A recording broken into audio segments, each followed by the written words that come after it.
Awalnya pria desa miskin ini dihina janda dokter cantik kaya raya. Setelahnya semua syok saat pemuda desa itu berhasil sembuhkan anak dokter cantik itu. Sebagai imbalannya kini dia jadi suami dokter cantik itu. Halo sahabat, apa kabar kalian semua? Semoga dalam keadaan sehat dan bahagia ya. Sebelum masuk ke ceritanya silahkan absen terlebih dahulu ya. Kalian semua dari daerah mana saja?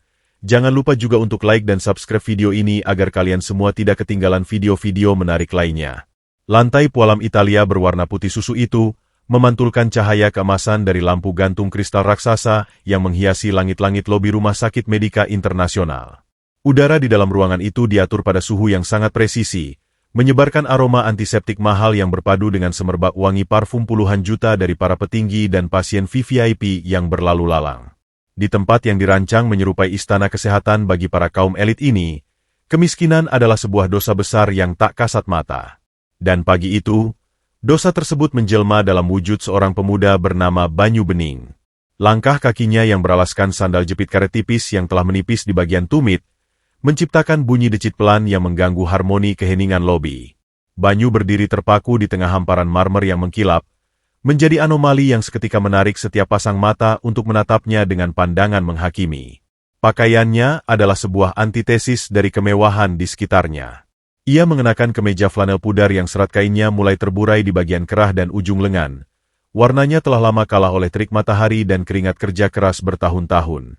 Celana kain hitamnya, yang panjangnya menggantung di atas mata kaki, menyimpan jejak kerak lumpur kering dari ladang yang tak bisa sepenuhnya hilang meski telah dicuci berkali-kali. Kulitnya legam terbakar matahari, sekasar parutan kayu dengan kapalan tebal yang menghiasi telapak tangannya, menutupi lekuk otot-otot lengannya yang terbentuk bukan dari pusat kebugaran mahal, melainkan dari tempaan alam liar dan kerja keras membelah bumi. Dari tubuh pemuda itu menguar aroma khas tanah basah sehabis hujan yang bercampur dengan tajamnya wangi daun cengkeh tumbuk, sebuah aroma alam yang murni namun diendus sebagai bau kemiskinan yang menjijikan bagi hidung-hidung mancung di lobi tersebut. Beberapa pengunjung sosialita yang duduk di sofa kulit asli, mulai berbisik-bisik sambil menutupi hidung mereka dengan sapu tangan sutra. Namun, Banyu tidak peduli. Matanya, yang sekelam malam tanpa bintang namun setenang telaga di kedalaman hutan, menatap lurus ke depan. Tak ada kilat amarah atau rasa malu yang terpendam di sana.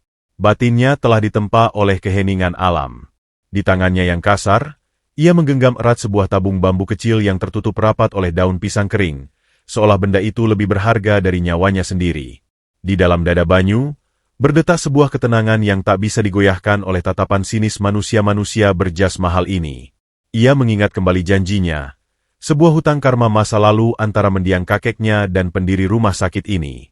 Ia datang bukan untuk mengemis belas kasihan, melainkan untuk mengantarkan sebuah ramuan purba.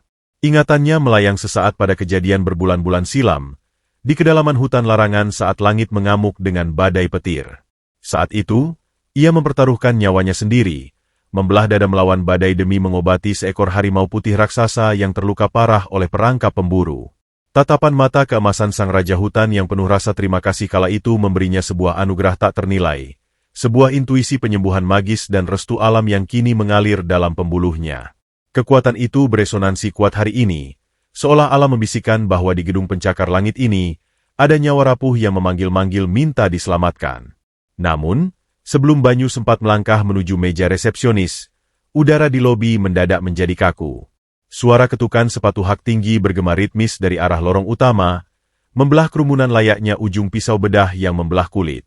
Setiap orang, mulai dari perawat hingga dokter jaga, seketika menundukkan kepala dengan sikap hormat yang dipaksakan oleh rasa segan dan ketakutan. Dari balik pilar marmer, muncullah dokter Alisa, SPA, sang janda pewaris tunggal dinasti medis ini. Kecantikannya bak porselen dingin tanpa cacat, terbalut jas dokter seputih salju yang tanpa sedikit pun lipatan, melapisi gaun desainer berwarna hitam pekat. Wangi parfum Bacarat Rouge yang menusuk, aroma kemewahan yang mengintimidasi, menguar dari setiap langkahnya. Wajah Alisa dikeraskan oleh frustrasi yang menumpuk.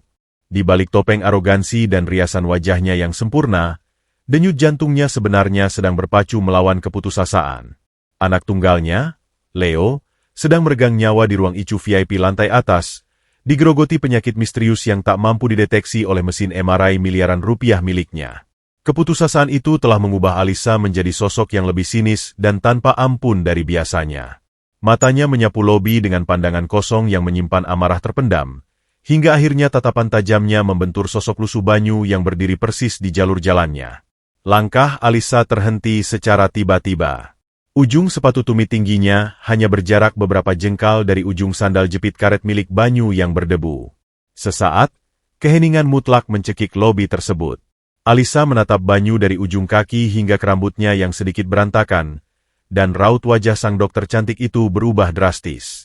Alisnya yang terbentuk sempurna menukik tajam, sementara hidung bangirnya mengernyit jijik seolah ia baru saja menginjak kotoran hewan peliharaan di taman. Tangannya mencengkeram papan dada medisnya begitu kuat hingga ruas jari-jarinya memutih, berusaha menahan letupan emosi yang siap meledak kapan saja. Apakah sistem keamanan gedung seharga triliunan ini sudah rusak parah, hingga gembel pengangkut sampah bisa masuk dan mencemari udara yang kuhirup? Desis Alisa. Suaranya tidak berteriak namun ketajamannya mampu menyayat pendengaran siapa saja yang berada di lobi tersebut. Setiap silabel yang keluar dari bibir merah meronanya meneteskan racun penghinaan yang mematikan. Ia melambaikan tangannya di depan hidung, seolah mencoba mengusir aura kemiskinan yang ia yakini akan menempel pada pakaian mahalnya. Lihatlah lantai pualam ini, lanjutnya dengan nada bergetar penuh amarah, menunjuk arah jejak debu tipis yang tertinggal di belakang sandal Banyu. Bahkan seluruh darah di tubuhmu yang berpenyakit itu tidak akan cukup untuk membayar biaya pembersihan lantai yang telah kau kotori dengan keberadaanmu yang menjijikan. Beberapa staf keamanan yang mendengar teguran mengerikan itu langsung berlarian dari arah pintu masuk. Wajah mereka pucat pasi menyadari kelalaian yang bisa membuat mereka kehilangan pekerjaan detik itu juga. Sementara itu, Banyu tetap berdiri tegak layaknya pohon jati tua yang dihantam badai. Ia sama sekali tidak tersinggung atau gentar melihat puluhan mata yang kini menatapnya seolah ia adalah hama. Melalui indera tabibnya yang telah diasah oleh alam, Banyu bisa menembus topeng kemarahan sang dokter.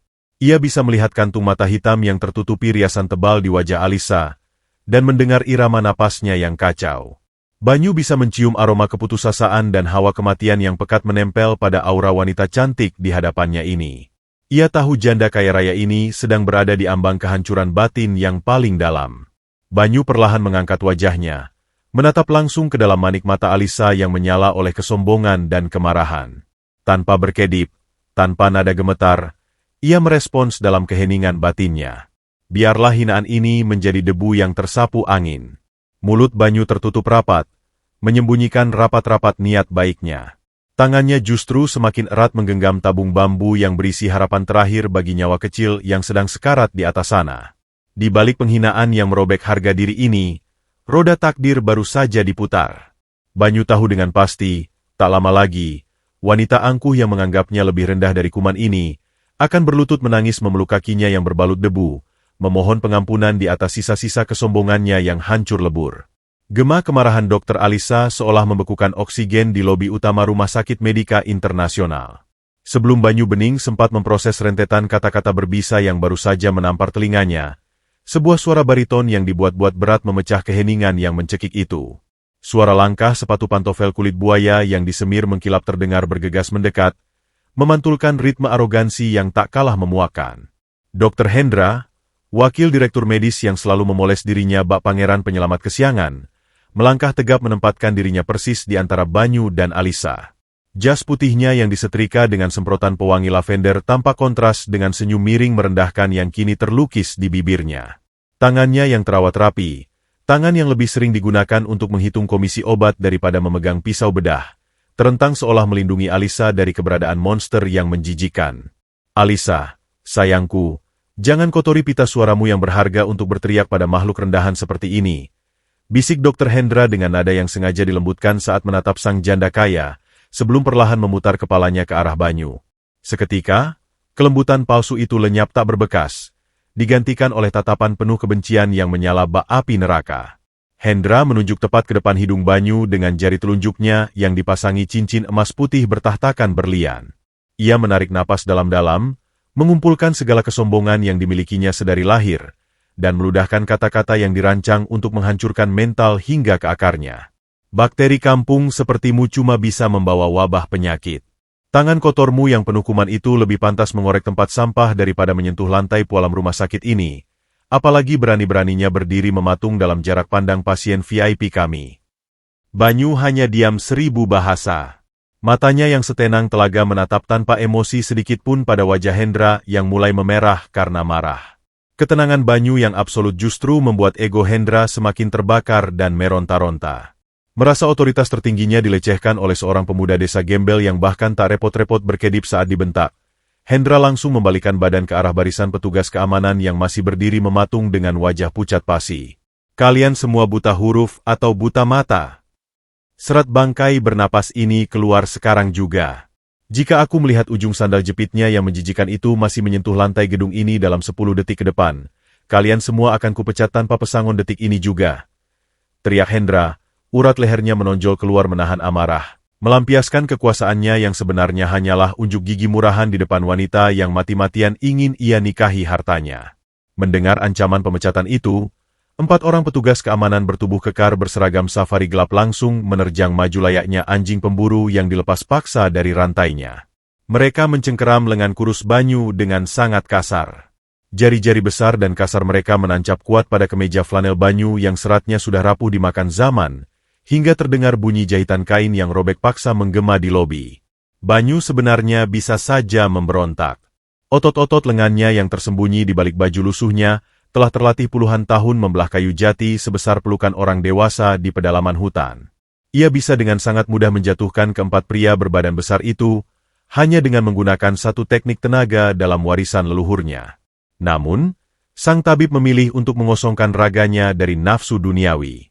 Ia membiarkan dirinya diseret kasar menyeberangi lobi yang panjang dan dingin, membiarkan ujung sandal jepitnya bergesekan menghasilkan bunyi decit memilukan di atas marmer Italia, sengaja membiarkan dirinya menjadi tontonan gratis yang memuaskan dahaga arogansi para sosialita picik di ruangan tersebut. Pintu kaca otomatis terbuka lebar di depan mereka, dan dengan satu ayunan kuat yang disengaja, keempat satpam itu melemparkan tubuh Banyu keluar gedung tanpa ampun. Matahari siang. Itu sedang berada di puncak keganasannya yang mematikan, memanggang pelataran parkir hingga aspal hitam pekat itu mengeluarkan gelombang uap panas yang meliuk-liuk di udara layaknya fata morgana. Tubuh Banyu menghantam aspal yang mendidih dengan bunyi debuk yang cukup keras.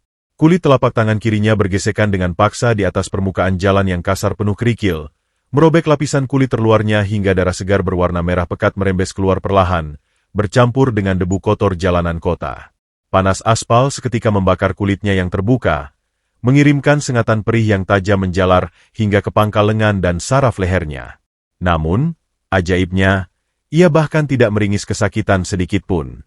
Ia tetap berlutut diam di atas aspal membara itu, tidak berusaha segera bangkit berdiri, sementara tabung bambu tuanya masih tergenggam teramat erat dan utuh tanpa goresan di tangan kanannya yang terlindungi. Dari balik dinding kaca lobi yang tebal dan kedap suara, Banyu bisa melihat siluet Hendra tersenyum puas penuh kemenangan sambil merangkul posesif Punda Alisa, membimbing wanita itu kembali melangkah ke arah lift khusus VIP berbalut emas. Pintu kaca kembali tertutup rapat tanpa suara, memisahkan dunia marmer yang dingin, wangi, dan mewah dengan dunia aspal pinggiran yang kejam, berdebu, dan memanggang tulang. Banyu perlahan mengangkat wajahnya yang kini dilapisi keringat dan debu. Matanya tidak menatap ke arah pintu lobi tempat ia diusir, melainkan menengadah lurus ke atas dengan tajam, menembus deretan lantai beton pencakar langit itu, langsung menuju jendela di lantai paling atas tempat ruang ICU VIP berada. Di mata batin sang tabib legendaris, kemegahan bangunan kaca itu menguap lenyap seketika. Sebagai gantinya, ia melihat gumpalan kabut hitam pekat yang berputar-putar mengerikan layaknya pusaran badai tornado, menyelimuti satu ruangan khusus di lantai tersebut. Kabut itu berbau busuk, anyir darah, dan memancarkan hawa sangat dingin. Itu adalah entitas aura kematian mutlak yang sebentar lagi akan memutus benang kehidupan nyawa tak berdosa di dalamnya. Hati batin Banyu berdesir ngilu dan pedih. Penyakit yang sedang merenggut napas anak itu bukanlah penyakit medis biasa yang bisa dibaca mesin. Itu adalah penumpukan karma gelap dan racun alam tingkat tinggi yang murni hanya bisa ditangkal oleh beberapa tetes ramuan di dalam bambu kecil yang sedang digenggamnya. Di tengah lamunan spiritualnya yang mendalam, panas aspal yang membakar kedua lututnya mendadak terasa sedikit mereda seiring meredupnya silau matahari di wajahnya. Sebuah bayangan manusia tiba-tiba jatuh menutupi tubuh Banyu, menghalanginya dari sengatan langsung matahari siang yang kejam. Banyu menoleh perlahan ke arah kiri dan mendapati seorang perawat parubaya berdiri membungkuk di sisinya. Wanita itu mengenakan seragam putih yang bersih dan rapi meski tidak terlihat mahal, dengan tanda pengenal berbahan plastik bertuliskan, Suster Ningsih, tersemat di dada kirinya. Wajahnya sangat keibuan, dihiasi guratan-guratan halus kelelahan usia tua yang tak bisa disembunyikan oleh senyum lembut yang kini ia paksakan muncul. Di tangan kanannya yang berurat, ia memegang sebuah botol air mineral yang embun dinginnya menetes ke bawah, sementara tangan kirinya terlihat menggenggam sebuah sapu tangan kain bersih dan sebotol kecil cairan antiseptik kuning dari kantong seragamnya. Ningsih tidak menatap Banyu dengan rasa jijik atau merendahkan seperti yang dilakukan ratusan orang berdasi di dalam gedung mewah tadi. Matanya justru memancarkan kehangatan seorang ibu dan rasa iba yang teramat tulus, sebuah oase air jernih di tengah gurun kesombongan manusia kota. Dengan gerakan sangat pelan dan hati-hati seolah takut mengagetkan seekor burung merpati liar yang terluka sayapnya, Ningsih berjongkok tepat di samping pemuda desa berbau tanah itu, sama sekali tidak peduli bahwa ujung rok putih seragamnya kini menyentuh aspal berdebu yang kotor. "Minumlah dulu, nak," ucap Suster Ningsih. Suaranya mengalun sangat lembut membelah bisingnya suara jalan raya, bergetar oleh rasa bersalah yang tak terucapkan atas nama institusi medis tempatnya mengabdi. Ia menyodorkan botol air mineral dingin itu ke arah dada Banyu perlahan. Kemudian, tanpa menunggu persetujuan lisan dari sang pemuda, jemari Ningsih yang lentik namun kapalan karena puluhan tahun bekerja keras merawat ribuan orang sakit, mulai menyentuh luka robek berdarah di telapak tangan kiri Banyu. Ia menuangkan cairan antiseptik secukupnya ke sapu tangan putihnya, lalu mengusap luka yang bercampur pasir aspal itu dengan ketelitian dan kelembutan tingkat tinggi. "Maafkan mereka semua ya, nak. Mereka terbiasa hanya melihat apa yang menempel di bajumu, tanpa pernah sekalipun mencoba melihat niat apa yang tersembunyi di dalam dadamu. Dokter Alisa sedang sangat kalut, putranya sedang kritis dan sekarat di atas sana. Dan Dokter Hendra, yah, dia memang pria arogan yang sejak lama kehilangan nurani manusianya demi jabatan. Mari sini, ibu bersihkan dulu lukamu. Darah yang bercampur pasir jalanan ini bisa infeksi berbahaya kalau dibiarkan begitu saja." Sentuhan air dingin dari antiseptik dan kata-kata tulus dari perawat senior itu membuat dada Banyu terasa hangat luar biasa. Sebuah pembuktian mutlak bahwa di balik benteng arogan gedung berlapis emas ini, masih ada satu malaikat berhati murni yang akan membantunya menunaikan takdir suci. Banyu menatap wajah Suster Ningsih dalam diam, menyerap setiap detail ketulusan tanpa pamrih yang memancar dari binar mata keriput wanita itu. Tidak ada setitik pun kepalsuan di sana, tidak ada motif tersembunyi untuk dipuji. Ningsih murni hanya seorang manusia berjiwa luhur yang hatinya hancur setiap kali melihat manusia lain menderita. Bagi Banyu, perbuatan kecil yang membahayakan karir perawat ini adalah bukti kuat bahwa alam tidak pernah salah menempatkan neraca keseimbangannya. Di mana ada iblis kesombongan yang bertahta angkuh, akan selalu ada sosok malaikat kebaikan yang menyamar dalam wujud kesederhanaan. Banyu akhirnya menerima botol air mineral itu dengan tangan kanannya yang masih menggenggam bambu pusaka. Air sejuk itu mengalir deras membasahi kerongkongannya yang kering kerontang, memberikan ledakan energi baru yang menyegarkan seluruh aliran darahnya. Sambil membiarkan lukanya diobati, Banyu perlahan menundukkan kepalanya sedikit ke arah Suster Ningsih, sebuah gestur penghormatan sunyi yang di mata alam semesta jauh lebih bernilai dari sujud para raja di istana. Di bawah terik matahari siang yang membakar aspal, pemuda lusuh itu bersumpah dengan nama leluhurnya di dalam hati bahwa ia akan memastikan malaikat berseragam putih ini akan mendapatkan balasan surga dunia atas kebaikannya merawat luka sang tabib legendaris hari ini. Suhu di ruang ICU VIP lantai teratas Rumah Sakit Medika Internasional itu selalu diatur secara presisi pada angka 18 derajat Celcius. Namun bagi Dokter Alisa, udaranya siang ini terasa sedingin bongkahan es di Antartika yang perlahan membekukan aliran darahnya. Ruangan yang luasnya setara dengan apartemen mewah itu dipenuhi oleh rentetan mesin penunjang kehidupan paling mutakhir di dunia medis yang dibeli dengan harga puluhan miliar rupiah. Harmoni senyap ruangan itu hanya diisi oleh suara desisan ritmis dari ventilator dan bunyi beep konstan dari monitor jantung. Namun, di tengah hamparan teknologi yang diklaim mampu memperpanjang umur manusia itu, terbaring rapuh tubuh kecil Leo, bocah berusia 7 tahun yang sedang dihisap pelan-pelan ke dalam pelukan kematian. Pemandangan di atas ranjang otomatis beralaskan spray linen antibakteri itu mampu meremukan hati siapapun yang memiliki nurani. Kulit Leo, yang dulunya seputih porselen mahal dan selalu merona kemerahan layaknya anak sehat dari keluarga bangsawan, kini telah berubah warna menjadi biru pucat yang mengerikan. Urat-urat halus di pelipis, leher, dan punggung tangannya menonjol gelap kehitaman, Seolah ada racun pekat dari alam gaib yang sedang menjalar lambat memakan jaringan sel demi sel di dalam tubuh mungilnya. Penyakit misterius itu tidak pernah tertulis dalam literatur medis manapun, menertawakan semua gelar spesialis yang terpampang mentereng di dinding ruangan ini. Alisa duduk bersimpuh di kursi tunggu berbahan beludru di samping ranjang. Jas dokter kebanggaannya yang seputih salju dan selalu tanpa lipatan kini tampak kusut masai, sejalan dengan kewarasannya yang mulai terkoyak dari detik ke detik. Ia menggenggam jemari mungil putranya yang sedingin balok es, mendekatkannya ke pipinya yang basah oleh air mata, berharap sisa kehangatan tubuhnya bisa mengalir membangkitkan detak jantung anaknya. Di ruangan kedap suara ini, gelar medis bergengsi dari universitas terkemuka di luar negeri yang selama ini menjadi tameng kesombongannya, sama sekali tidak ada artinya. Ia hanyalah seorang ibu yang hancur, yang dipaksa menonton darah dagingnya meregang nyawa tanpa bisa melakukan satu tindakan penyembuhan pun. Mesin-mesin mahal itu hanya bisa mendeteksi bahwa organ vital Leo sedang mengalami kegagalan sistemik beruntun, namun tak satu pun layar monitor mampu menjawab mengapa hal itu terjadi. Tiba-tiba, harmoni senyap ruangan itu dikoyak oleh jeritan panjang yang melengking memekakan telinga dari mesin elektrokardiogram. Garis hijau yang tadinya bergelombang lemah di layar monitor mendadak berdansa liar tak beraturan, mencetak lonjakan-lonjakan ekstrim yang mematikan. Alarm tanda bahaya dari ventilator dan mesin saturasi oksigen menyala merah terang berkedip-kedip, berteriak memperingatkan bahwa tingkat oksigen di dalam darah Leo merosot tajam ke ambang batas paling kritis. Tubuh kecil bocah itu mulai mengejang hebat di atas kasur, melengkung kaku ke atas. Matanya terbelalak menyisakan bagian putihnya saja, sementara buih halus mulai merembes pelan dari sudut bibirnya yang semakin membiru pekat. Ketenangan dan keanggunan Alisa sebagai seorang direktur hancur lebur detik itu juga. Ia melemparkan harga dirinya ke lantai. Tidak, Leo. Jangan tinggalkan Mama. Sayang. Bertahanlah, Mama mohon. Jeritnya histeris, suaranya pecah dan parau, bergema memilukan di dinding ruangan VIP tersebut. Ia menekan tombol panggilan darurat berkali-kali dengan tangan gemetar hebat. Saking paniknya hingga kuku-kuku panjangnya yang dihias cantik tergores dan nyaris patah. Keringat dingin sebesar biji jagung membasahi dahi dan lehernya, merusak riasan wajah mahalnya menjadi lunturan maskara yang menyedihkan. Di matanya hanya ada teror absolut. Kematian sedang berdiri tak kasat mata di seberang ranjang, menyeringai padanya, bersiap menjemput satu-satunya alasan ia bertahan hidup di dunia yang kejam ini. Pintu geser otomatis ICU VIP itu terayun terbuka dengan kasar dan sangat cepat. Dr. Hendra melangkah masuk dengan langkah lebar, diikuti oleh dua perawat yang berlari tergopoh-gopoh di belakangnya.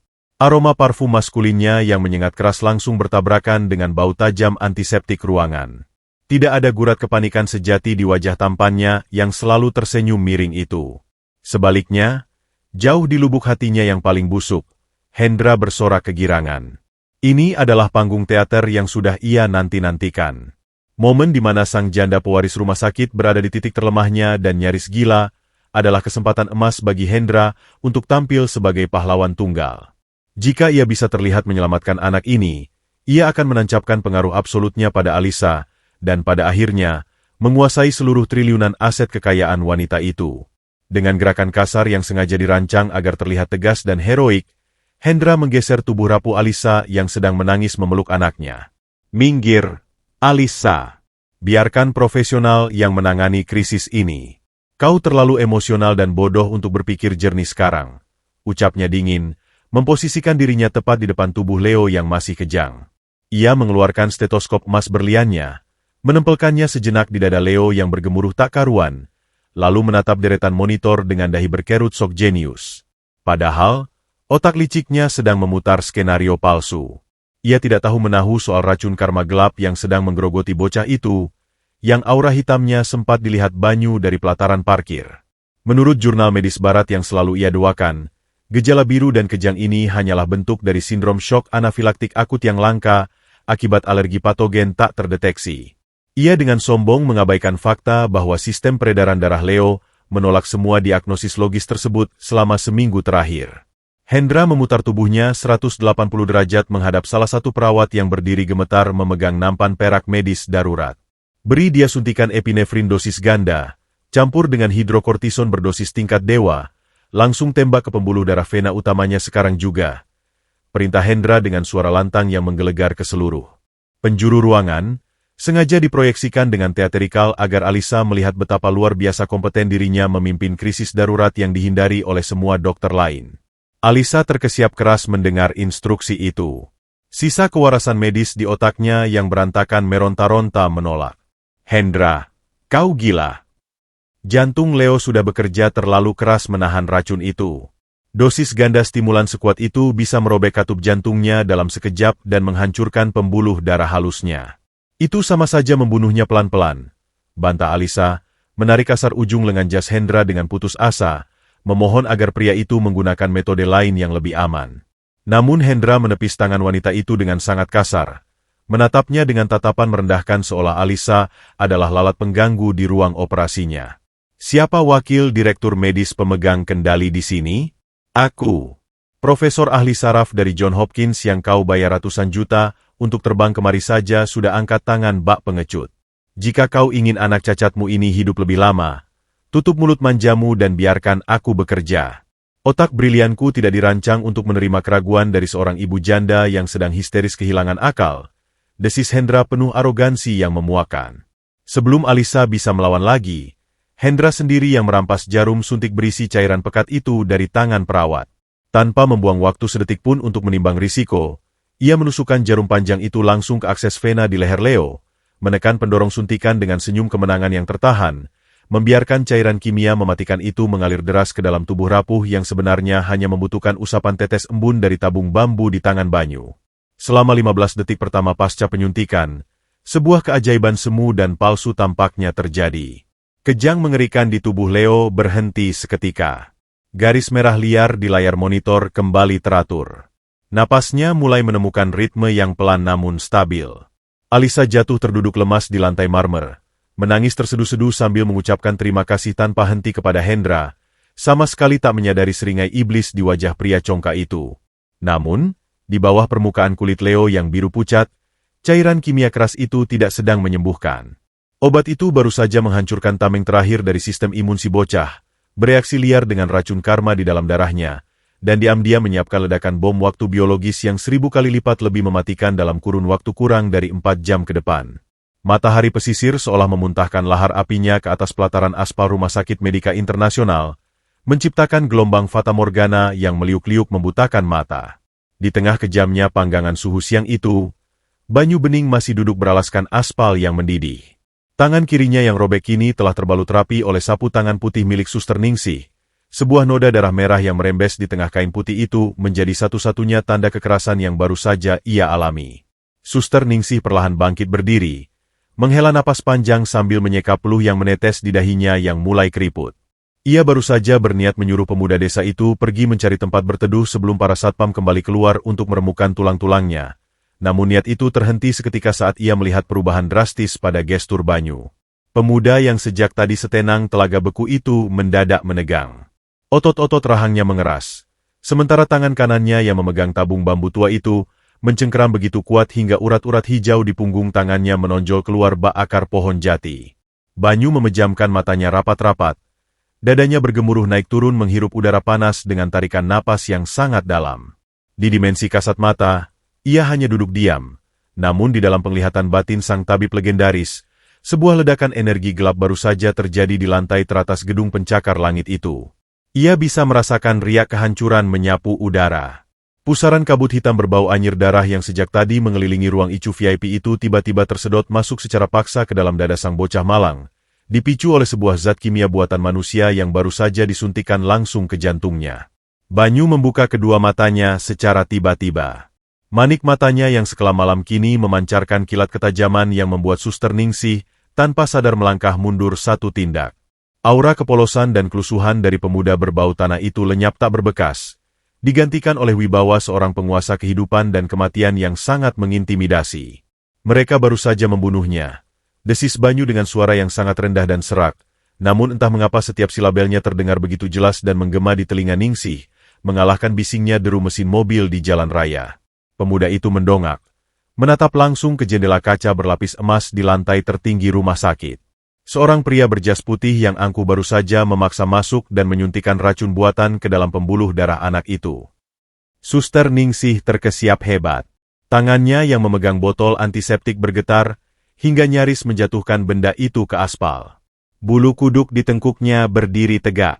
Bagaimana mungkin pemuda gembel yang belum pernah menginjakan kaki melewati lobi ini bisa mengetahui kejadian spesifik di ruang isolasi VIP yang kedap suara dan berjarak puluhan meter di atas mereka?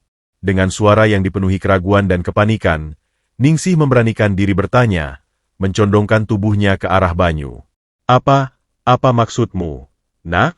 Siapa yang kau bicarakan?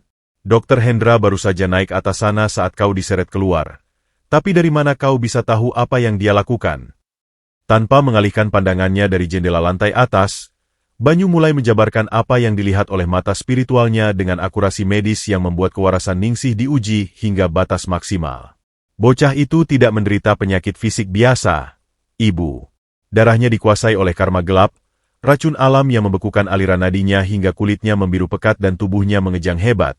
Ucap Banyu, mendeskripsikan kondisi klinis Leo dengan presisi yang hanya diketahui oleh tim dokter spesialis dan perawat jaga Icu. Dan pria sombong tadi, ia mengira itu adalah reaksi alergi. Ia baru saja memompakan stimulan jantung tingkat tinggi ke dalam tubuh anak itu. Cairan buatan yang memaksa jantung kecil itu berdetak 2 kali lipat lebih cepat. Ningsih menutup mulutnya dengan kedua tangan. Matanya terbelalak lebar menatap pemuda lusuh di hadapannya.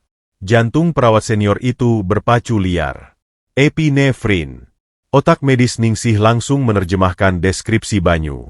Menyuntikkan epinefrin dosis tinggi pada anak dengan kondisi gagal organ misterius yang disertai kejang adalah sebuah tindakan bunuh diri secara medis jika tidak ada diagnosis yang pasti. Namun, yang lebih membuat Ningsih membeku adalah fakta bahwa diagnosis itu keluar dari mulut seorang pemuda berbalut kemeja robek yang beraroma daun cengkeh. Untuk saat ini, di ruangan dingin itu, mereka pasti sedang tersenyum lega. Lanjut Banyu, suaranya kini melunak namun dipenuhi nada duka yang mendalam. Ia menundukkan kepala, menatap tabung bambu di tangannya dengan tatapan sendu. Tubuh anak itu pasti berhenti mengejang dan napasnya terlihat kembali normal. Pria itu pasti sedang menyombongkan dirinya di hadapan sang ibu yang menangis bersyukur. Tapi itu adalah ketenangan palsu sebelum badai maut menjemput. Stimulan itu tidak mengusir racunnya, Ibu. Stimulan itu justru menjadi bahan bakar yang melipat gandakan kekuatan karma gelap tersebut. Dalam waktu kurang dari 4 jam, racun itu akan meledak dari dalam, merobek setiap pembuluh darah halusnya secara serentak. Dan saat monitor jantung itu kembali menjerit, tak akan ada satupun mesin di dunia ini yang bisa mengembalikan denyut nadinya. Udara panas di pelataran itu seakan lenyap, digantikan oleh hawa dingin yang menusuk tulang Ningsih. Setiap kata yang keluar dari bibir Banyu mengandung bobot kebenaran absolut yang tak bisa disangkal oleh naluri keibuannya. Selama puluhan tahun mengabdi di rumah sakit ini, Ningsih telah melihat banyak dokter jenius, namun tak satu pun dari mereka yang memiliki aura otoritas semutlak pemuda desa ini. Naluri Ningsih berteriak bahwa pemuda ini bukanlah orang gila atau pengemis jalanan. Ada entitas agung yang menyamar di balik pakaian lusuhnya yang berdebu. Banyu perlahan memutar kepalanya, menatap lurus ke dalam manik mata Ningsih yang dipenuhi ketakutan dan kebingungan. Tatapan Banyu mengunci jiwa perawat parubaya itu, menyampaikan permohonan tanpa suara namun terasa memekakan batin. Ibu Ningsih yang berhati murni, Anda memiliki selembar nyawa tak berdosa yang membebani pundak Anda saat ini, ucap Banyu lembut, menyebut nama perawat itu yang ia baca dari tanda pengenal plastiknya. Tolong, naiklah ke atas sana. Peringatkan wanita angkuh itu. Katakan padanya bahwa kedamaian yang ia lihat saat ini adalah sebuah ilusi mematikan. Anak itu hanya punya waktu hitungan jam sebelum jantungnya hancur berkeping-keping akibat suntikan pria itu. Hanya ramuan ini. Banyu mengangkat sedikit tabung bambunya, yang bisa menetralisir ledakan karma tersebut sebelum terlambat. Dada Ningsih terasa sesak. Permintaan itu adalah sebuah misi bunuh diri bagi karirnya. Dr. Alisa adalah sosok yang tak tersentuh. Seorang direktur yang bisa menghancurkan masa depan siapa saja hanya dengan satu jentikan jari. Terlebih lagi, Dr. Hendra pasti akan mencabik-cabiknya hidup-hidup jika ia berani mempertanyakan keputusan medisnya di depan sang pewaris rumah sakit. Apalagi dengan membawa pesan tak masuk akal dari seorang gembel yang baru saja mereka buang ke jalanan. Jika Ningsih berani membuka mulut menyampaikan pesan ini, ia tidak hanya akan dipecat dengan tidak hormat, namun lisensi keperawatannya akan dicabut selamanya, dan ia bisa diseret ke penjara atas tuduhan menyebarkan teror psikologis pada keluarga pasien VIP. Namun, Saat Ningsih menatap kembali noda darah di sapu tangan putih yang membalut tangan Banyu, ia teringat pada wajah pucat Leo yang sering ia temani bermain sebelum anak itu jatuh koma. Hati nuraninya, yang selama ini menjadi kompas hidupnya, memberontak melawan ketakutan logisnya. Menjadi perawat bukan tentang menjaga jabatan, melainkan tentang melindungi kehidupan sekecil apapun harapannya. Dengan napas gemetar dan keringat dingin yang mengucur deras di punggungnya, Ningsih mengepalkan kedua tangannya kuat-kuat. Ia menelan ludah, menyingkirkan bayangan pemecatan yang menghantuinya. Ningsih menatap Banyu dengan tekad yang baru saja menyala, sebuah tekad tulus orang malaikat tak bersayap yang siap mengorbankan dirinya demi satu nyawa. Tunggu di sini, nak. Apapun yang terjadi, jangan pergi dari tempat ini, bisik Ningsih dengan suara bergetar namun tegas. Tanpa menunggu jawaban, perawat senior itu berbalik dan setengah berlari menuju pintu masuk lobi yang dingin. Ia tak mempedulikan tatapan aneh para satpam yang melihatnya kembali dari luar dengan ujung seragam yang kotor. Di kepalanya kini hanya ada satu tujuan, menerobos masuk ke ruang ICU VIP dan menghentikan hitung mundur kematian itu, meski ia harus mengorbankan seluruh sisa hidupnya sebagai gantinya.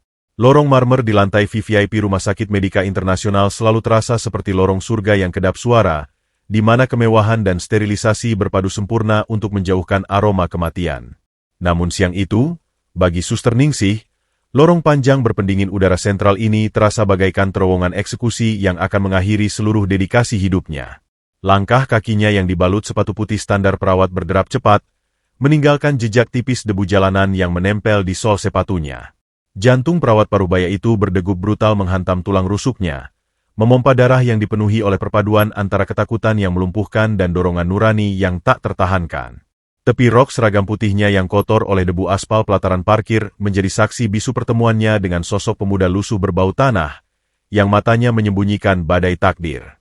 Di tangannya, ia masih menggenggam erat sapu tangan yang tertinggal, meremasnya seolah menyerap sisa. Sisa keberanian sang tabib legendaris yang kini tengah berjemur di bawah terik matahari demi sebuah nyawa. Di balik pintu kaca otomatis ruang ICU VIP, sebuah sandiwara ketenangan tengah berlangsung dengan begitu meyakinkan. Dokter Alisa, SPA, sang janda pewaris rumah sakit, tampak duduk bersandar di kursi bludrunya dengan napas yang mulai teratur. Bahunya yang sejak tadi menegang kaku kini merosot lega. Ia tengah sibuk merapikan tatanan rambutnya yang berantakan dan menyeka sisa maskara luntur di sudut matanya menggunakan tisu basah beraroma mawar. Di atas ranjang, dada kecil Leo bergerak naik turun dengan ritme yang tampak stabil. Warna birunya sedikit memudar terkamuflase oleh kerasnya efek stimulan kimia. Di sudut ruangan, Dr. Hendra berdiri dengan dada membusung, menyilangkan kedua lengannya di atas jas putih kebesarannya. Senyum miring yang penuh arogansi terlukis jelas di wajah pria itu, merayakan kemenangannya menipu malaikat maut, atau lebih tepatnya, menipu sang ibu kaya raya yang kini menatapnya dengan binar kekaguman dan rasa terima kasih yang tak terhingga. Harmoni palsu itu hancur berkeping-keping saat pintu kaca berdesis terbuka dengan kasar. Suster Ningsih melangkah masuk dengan dada turun naik menahan napas yang tersengal. Kehadirannya yang sedikit berantakan, keringat dingin yang mengucur di pelipisnya, dan ujung seragamnya yang ternoda debu seketika merusak estetika ruangan bernilai miliaran rupiah tersebut. Tatapan Alisa yang tadinya melembut kini kembali menajam bak pisau bedah yang baru diasah. Hidung bangirnya sedikit berkerut, mencium aroma keringat campur debu jalanan yang terbawa oleh angin dari luar gedung, menodai wangi antiseptik lavender di ruangan putranya. Apa yang kau lakukan di sini, Ningsih? Ini bukan jam giliranmu untuk memeriksa monitor, dan lihat penampilanmu. Kau terlihat seperti baru saja berguling-guling di jalanan kumuh. Tegur Alisa dengan nada dingin yang mengiris, matanya memindai seragam perawat senior itu dari atas ke bawah dengan tatapan penuh penghakiman. Jika kau masuk hanya untuk mengotori lantai ruang pemulihan putraku, sebaiknya kau keluar detik ini juga sebelum aku memanggil pihak kebersihan untuk menyemprotmu dengan disinfektan. Ningsih menelan ludahnya yang terasa sepahit empedu. Kakinya bergetar hebat di dalam sepatunya. Namun bayangan wajah Banyu yang memancarkan ketulusan mutlak di pelataran aspal tadi memberinya kekuatan yang entah datang dari mana. Ia memaksakan dirinya melangkah maju, hingga berdiri di ujung ranjang Leo. Tangannya mencengkeram besi ranjang dingin itu dengan kuat. Maafkan kelancangan saya, Dr. Alisa, Dr. Hendra. Suara Ningsih bergetar, namun ia menolak untuk menundukkan wajahnya. Saya baru saja dari bawah. Ketenangan yang dokter lihat pada Leo saat ini bukanlah kesembuhan. Ini adalah ilusi yang mematikan. Cairan epinefrin dosis tinggi yang baru saja disuntikan ke tubuhnya sama sekali tidak mengusir sumber penyakitnya. Ruangan itu mendadak hening sedingin es. Alis Hendra bertaut tajam. Rahangnya mengeras mendengar seorang perawat rendahan berani mengkritik tindakan medisnya secara langsung di depan atasannya. Namun sebelum Hendra sempat membuka mulut untuk melontarkan makiannya, Ningsih memejamkan mata dan melepaskan seluruh beban kebenaran yang dibawanya. Pemuda lusuh yang dokter usir ke pelataran panas tadi, dia tahu semuanya. Dia tahu dengan tepat bahwa Leo mengalami kejang dan membiru. Dia berkata bahwa penyakit Leo bukanlah alergi atau patogen biasa, melainkan penumpukan karma gelap di dalam darahnya. Stimulan kimia itu hanya akan memicu ledakan racunnya. Pemuda itu memperingatkan, dalam waktu kurang dari 4 jam, racun itu akan menghancurkan setiap pembuluh darah Leo secara serentak. Dan saat itu terjadi, tidak ada satupun mesin di ruangan ini yang bisa menyelamatkannya kecuali ramuan purba yang ada di tangannya. Hening kembali mencekik ruangan itu selama 5 detik penuh. Sebelum akhirnya tawa sinis yang menggema memekakan telinga meledak dari bibir Alisa. Tawanya bukanlah tawa kebahagiaan, melainkan tawa histeris yang lahir dari perpaduan antara kepanikan yang ditekan paksa dan ego arogan yang merasa dilecehkan secara brutal. Alisa menggebrak meja instrumen medis berbahan baja tahan karat dengan kekuatan yang tak terduga dari tubuh rampingnya, membuat nampan perak berisi jarum suntik berdenting keras berserakan. Dada janda cantik itu naik turun dengan napas yang menderu layaknya banteng terluka. Wajah porselennya yang mulus kini memerah padam oleh amarah yang membakar hingga ke ubun-ubun. Kau pasti sudah kehilangan akal sehatmu, Ningsih, jerit Alisa, suaranya melengking merobek keheningan ruangan. Ia berjalan mendekat, menunjuk tepat di depan hidung perawat paruh baya itu dengan jari telunjuknya yang lentik namun bergetar hebat. Matanya melotot menyiratkan kebencian yang mendalam. Kau berani masuk ruangan suci ini, menakut-nakutiku di saat anakku baru saja selamat dari maut, hanya untuk menyampaikan dongeng klinik sampah dari seorang gembel bau tanah. Karma gelap. Ramuan purba. Apakah kau pikir rumah sakit bertaraf internasional milik keluargaku ini adalah gubuk perdukunan murahan di pinggiran desa terbelakang? Hendra segera mengambil celah ini, melangkah maju dan berdiri di samping Alisa, memainkan peran sebagai pelindung yang bijak sekaligus algojo yang kejam. Saya selalu tahu ada yang salah dengan kesehatan mental perawat tua ini, Alisa, bisik Hendra dengan nada beracun yang sengaja dibiarkan terdengar jelas. Hendra menatap Ningsih dengan tatapan merendahkan, bagaikan melihat seekor kecoak yang merayap di meja makannya. Ini bukan sekadar kegilaan. Ini adalah konspirasi pemerasan yang sangat menjijikan. Perawat miskin ini pasti telah bersekongkol dengan pengemis gila di lobi tadi. Mereka sengaja mencari celah saat Anda sedang panik, merangkai cerita mistis tak masuk akal, berharap Anda akan berlutut menyerahkan uang miliaran rupiah demi sebuah ramuan air comberan yang mereka sebut mukjizat. Mendengar hasutan licik Hendra, urat-urat kebiruan mulai menonjol di leher berjenjang Alisa. Logikanya yang dikaburkan oleh keputusasaan dan kesombongan kelas atas langsung menelan mentah-mentah teori pemerasan tersebut. Bagaimana mungkin seorang gelandangan berbaju robek bisa tahu kondisi anaknya jika bukan karena ia menyuap orang dalam seperti Ningsih untuk membocorkan rekam medis? Alisa merasa dikhianati dan dilecehkan pada saat bersamaan. Tangannya melayang ke udara, bersiap menampar wajah Ningsih, namun ia menahannya di detik terakhir, enggan mengotori telapak tangannya. Berani-beraninya kau menjadikan nyawa anakku sebagai komoditas bisnis kotor kalian, desis Alisa, menyemburkan setiap kata bak bisa ular kobra yang mematikan. Bau parfum bacara trogenya kini terasa mencekik, bercampur dengan aroma feromon kemarahan. Kau kupecat dengan tidak hormat detik ini juga. Kemasi barang-barang rongsokanmu dan keluar dari gedungku. Aku akan memastikan lisensi keperawatanmu dicabut seumur hidup, dan jika aku melihat wajah keriputmu atau gembel gila itu di radius 1 kilometer dari rumah sakit ini, aku bersumpah akan mengirim kalian berdua membusuk di penjara atas tuduhan percobaan pemerasan berencana. Air mata perlahan menggenang di pelupuk mata Ningsih, bukan karena ia menyesali hilangnya pekerjaan yang menjadi satu-satunya sumber penghidupannya, melainkan karena ia melihat tirai kematian perlahan kembali turun menyelimuti tubuh kecil Leo yang tak berdaya. Kesombongan dan kebodohan orang-orang dewasa berjas putih di ruangan ini telah menutup rapat pintu keajaiban. Diusir dengan bentakan kasar dan didorong paksa keluar oleh staf keamanan yang dipanggil Hendra, Suster Ningsih menatap Alisa untuk terakhir kalinya. Di matanya hanya ada rasa kasihan yang mendalam. Janda sombong itu tidak tahu bahwa ia baru saja membuang satu-satunya tiket keselamatan anaknya ke tempat sampah, dan sebentar lagi, ia akan dipaksa menelan seluruh hinaannya dalam tangisan darah yang tak berkesudahan. Pintu kaca otomatis berdesis pelan saat kembali menutup rapat, memutus pandangan penuh belas kasihan dari Suster Ningsih yang baru saja diseret paksa keluar oleh dua petugas keamanan bertubuh kekar. Di dalam ruang ICU VIP yang kembali kedap suara itu, keheningan absolut kembali bertahta, seolah sengaja membentangkan karpet ilusi untuk menutupi jejak-jejak kebenaran yang baru saja diludahkan ke lantai pualam. Dokter Alisa menghembuskan napas panjang yang bergetar keras, mencoba menata kembali sisa-sisa wibawanya yang sempat terkoyak oleh letupan amarah. Dengan langkah gontai, sang janda jelita itu berjalan menuju wastafel baja nirkarat di sudut ruangan, membasuh wajah porselennya dengan air sedingin es. Ia berharap suhu beku itu mampu mencuci bersih kata-kata, karma gelap, ledakan racun, dan kematian yang terus berdengung layaknya kawanan lebah beracun di rongga telinganya. Di belakangnya, Dr. Hendra masih berdiri angkuh menyilangkan tangan di dada, menatap deretan layar monitor dengan senyum miring kemenangan.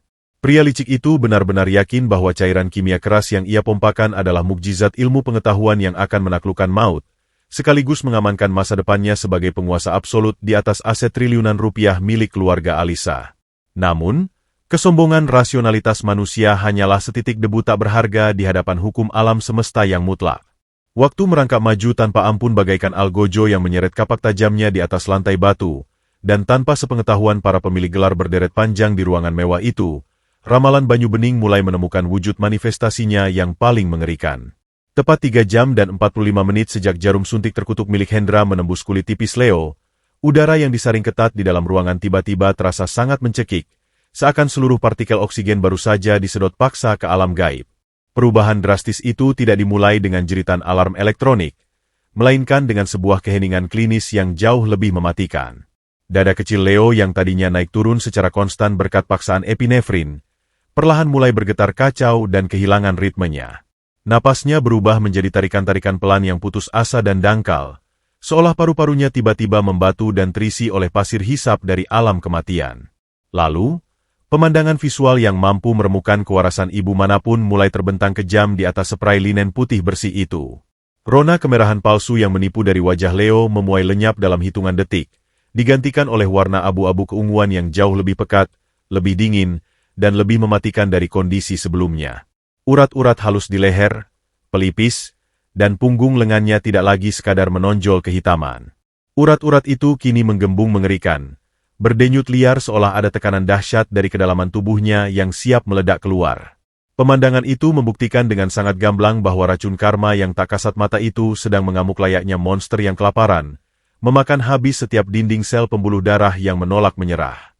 Keringat dingin berbau amis sebesar biji jagung bermunculan di dahi bocah itu, bercampur dengan buih halus berwarna kemerahan yang kini merembes tanpa henti dari celah bibir mungilnya yang mulai kaku menahan siksaan.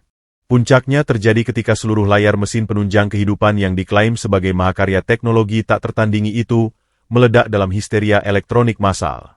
Mesin elektrokardiogram tidak lagi menampilkan garis gelombang hijau yang menenangkan, melainkan lonjakan-lonjakan tajam beringas ke atas dan ke bawah yang merobek batas layar digital, sebelum akhirnya merosot jatuh dan merata dalam sebuah garis lurus vertikal yang diikuti oleh bunyi dengungan panjang yang memekakan telinga. Alarm saturasi oksigen berkedip marah dengan warna merah terang yang membutakan mata, menjerit-jerit panik ke seluruh penjuru ruangan, memperingatkan bahwa angka oksigen di dalam darah Leo sedang terjun bebas menyentuh batas kematian. Dr. Hendra, yang benteng kesombongannya luluh lantak dalam sekedipan mata, memucat pasi bagaikan selembar kertas basah. Keringat dingin penyesalan langsung membanjiri kerah kemeja mahalnya. Ia menerjang maju menuju ranjang. Tangannya yang mendadak gemetar hebat secara membabi buta memukul dan menekan berbagai tombol di mesin ventilator, mengutuk ilmu medis baratnya yang tiba-tiba bisu dan lumpuh total di hadapan amukan kutukan alam. Sambil meraba leher Leo yang mendingin dengan panik, ia mengumpat kotor, menyalahkan alat-alat bernilai miliaran itu rusak karena menolak menerima kenyataan bahwa diagnosis sok tahunya baru saja mengeksekusi nyawa anak tak berdosa. Di sudut ruangan dekat wastafel, Alisa mematung. Handuk kecil dari sutra murni yang dipegangnya terlepas begitu saja dari jemarinya yang mendadak mati rasa, jatuh membentur lantai tanpa suara. Kaki-kakinya yang dibalut sepatu hak tinggi jutaan rupiah tiba-tiba kehilangan tulang-tulangnya. Tak mampu menahan beban keputusasaan hingga ia merosot jatuh terjerembab berlutut di atas marmer dingin. Matanya terbelalak lebar menembus batas kewarasan, menatap horor absolut ke arah ranjang putranya. Rangkaian kata-kata ningsih yang diucapkannya beberapa jam lalu, yang bersumber dari mulut seorang pemuda lusuh, menggemuruh menghantam batok kepalanya layaknya ratusan petir yang menyambar beruntun. Stimulan itu justru menjadi bahan bakar dalam waktu kurang dari 4 jam. Racun itu akan meledak dari dalam. Tidak ada satupun mesin di ruangan ini yang bisa menyelamatkannya. Demi Tuhan penguasa semesta, gembel lusuh berbau tanah itu benar. Semuanya terbukti dengan akurasi yang begitu tajam dan menampar. Nalar logisnya sebagai dokter lulusan luar negeri hancur berkeping-keping menjadi serpihan debu yang paling tak berharga di dunia. Seluruh triliunan rupiah yang ia kumpulkan, rumah sakit berlapis marmer ini, semuanya tidak lebih dari ilusi semu yang tak mampu membeli satu detak jantung tambahan untuk darah dagingnya sendiri. Dengan raungan keputusasaan layaknya singa betina yang jantungnya ditusuk belati, Alisa merangkak bangkit dan menerjang maju. Tangannya yang bertenaga putus asa mencengkeram jas Hendra dan melempar pria arogan itu, hingga terpental membentur mesin infus. Mengabaikan larangan medis apapun, Alisa menabrakkan tubuhnya keranjang, memeluk erat tubuh mungil Leo yang kini membeku dan mengejang dalam sakaratul maut. Air mata darah dari jiwa yang hancur lebur menyembur keluar dari mata indahnya, merusak seluruh sisa keanggunannya saat ia berteriak histeris memanggil nama anaknya.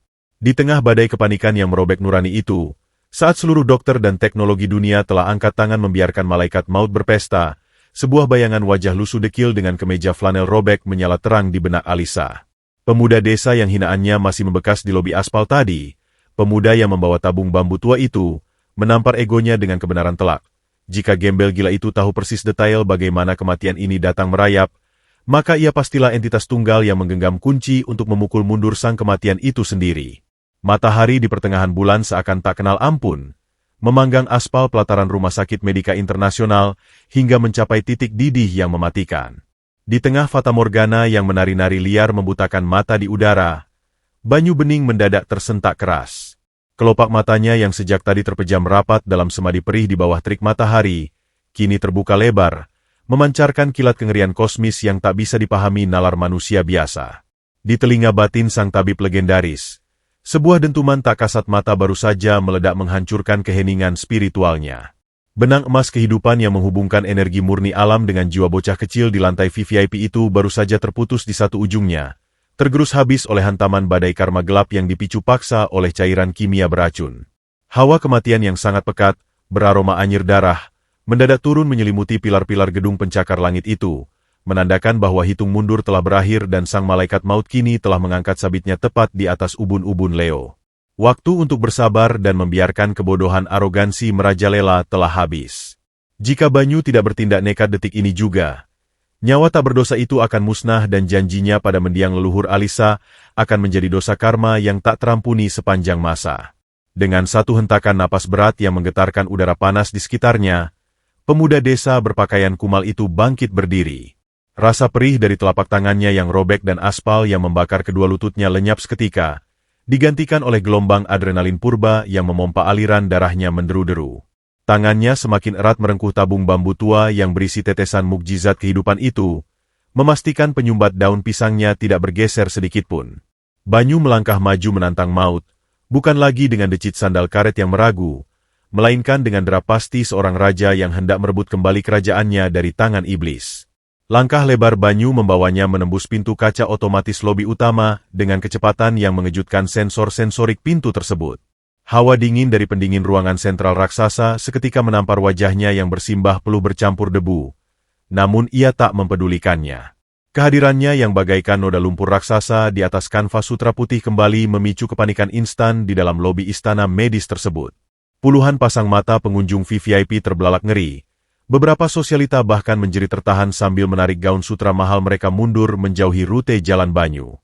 3 orang satpam bertubuh gempal yang sedang berjaga siaga di meja resepsionis langsung bereaksi beringas seolah melihat buronan teroris bersenjata. Mereka menerjang maju bak serigala kelaparan yang menjaga wilayahnya, meneriakan makian kasar sambil mengayunkan tongkat pentungan karet hitam mereka ke arah pemuda desa itu tanpa peringatan lisan. Banyu sama sekali tidak berniat melawan dengan kekerasan balasan.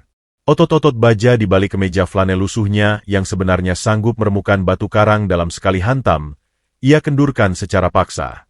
Ia membiarkan bahu dan punggungnya menjadi tameng hidup, mengorbankan fisiknya menerima hantaman keras dari tongkat dan kepalan tangan para penjaga itu, agar tangannya yang menggenggam tabung bambu tetap aman terlindungi di pelukan dadanya. Bunyi debuk memuakan bergema setiap kali pukulan mentah mendarat di tubuh kurus Banyu, mengundang ringisan ngilu dari beberapa pengunjung waras yang tak tega melihat kebrutalan itu. Namun, meski dihujani pukulan bertubi-tubi yang seharusnya cukup untuk meremukan tulang rusuk manusia normal, Banyu terus melangkah maju merangsek barikade manusia itu layaknya badak cula satu yang tak tergoyahkan. Setiap langkahnya meneteskan sisa debu dan kotoran aspal jalanan, menodai marmer Italia yang diagungkan itu dengan jejak langkah perjuangan agung yang tak berdarah. Di saat kekacauan fisik di lobi itu mencapai titik puncaknya, pintu lift khusus VIP berbalut emas berdenting nyaring dan terbuka dengan kasar. Dari dalamnya, muncullah Dr. Hendra dengan wajah pucat pasi yang berkeringat deras hingga menembus kerah kemejanya. Dasinya miring berantakan dan napasnya tersengal parah. Pria arogan itu baru saja melarikan diri dari ruang ICU VIP layaknya pengecut kelas 3, bergegas turun dengan alasan palsu mencari peralatan cadangan di gudang bawah. Namun sejatinya ia sedang mencari celah untuk menyembunyikan diri dari amukan histeris Alisa dan mengaburkan bukti-bukti malpraktik fatalnya sebelum Dewan Medis rumah sakit tiba.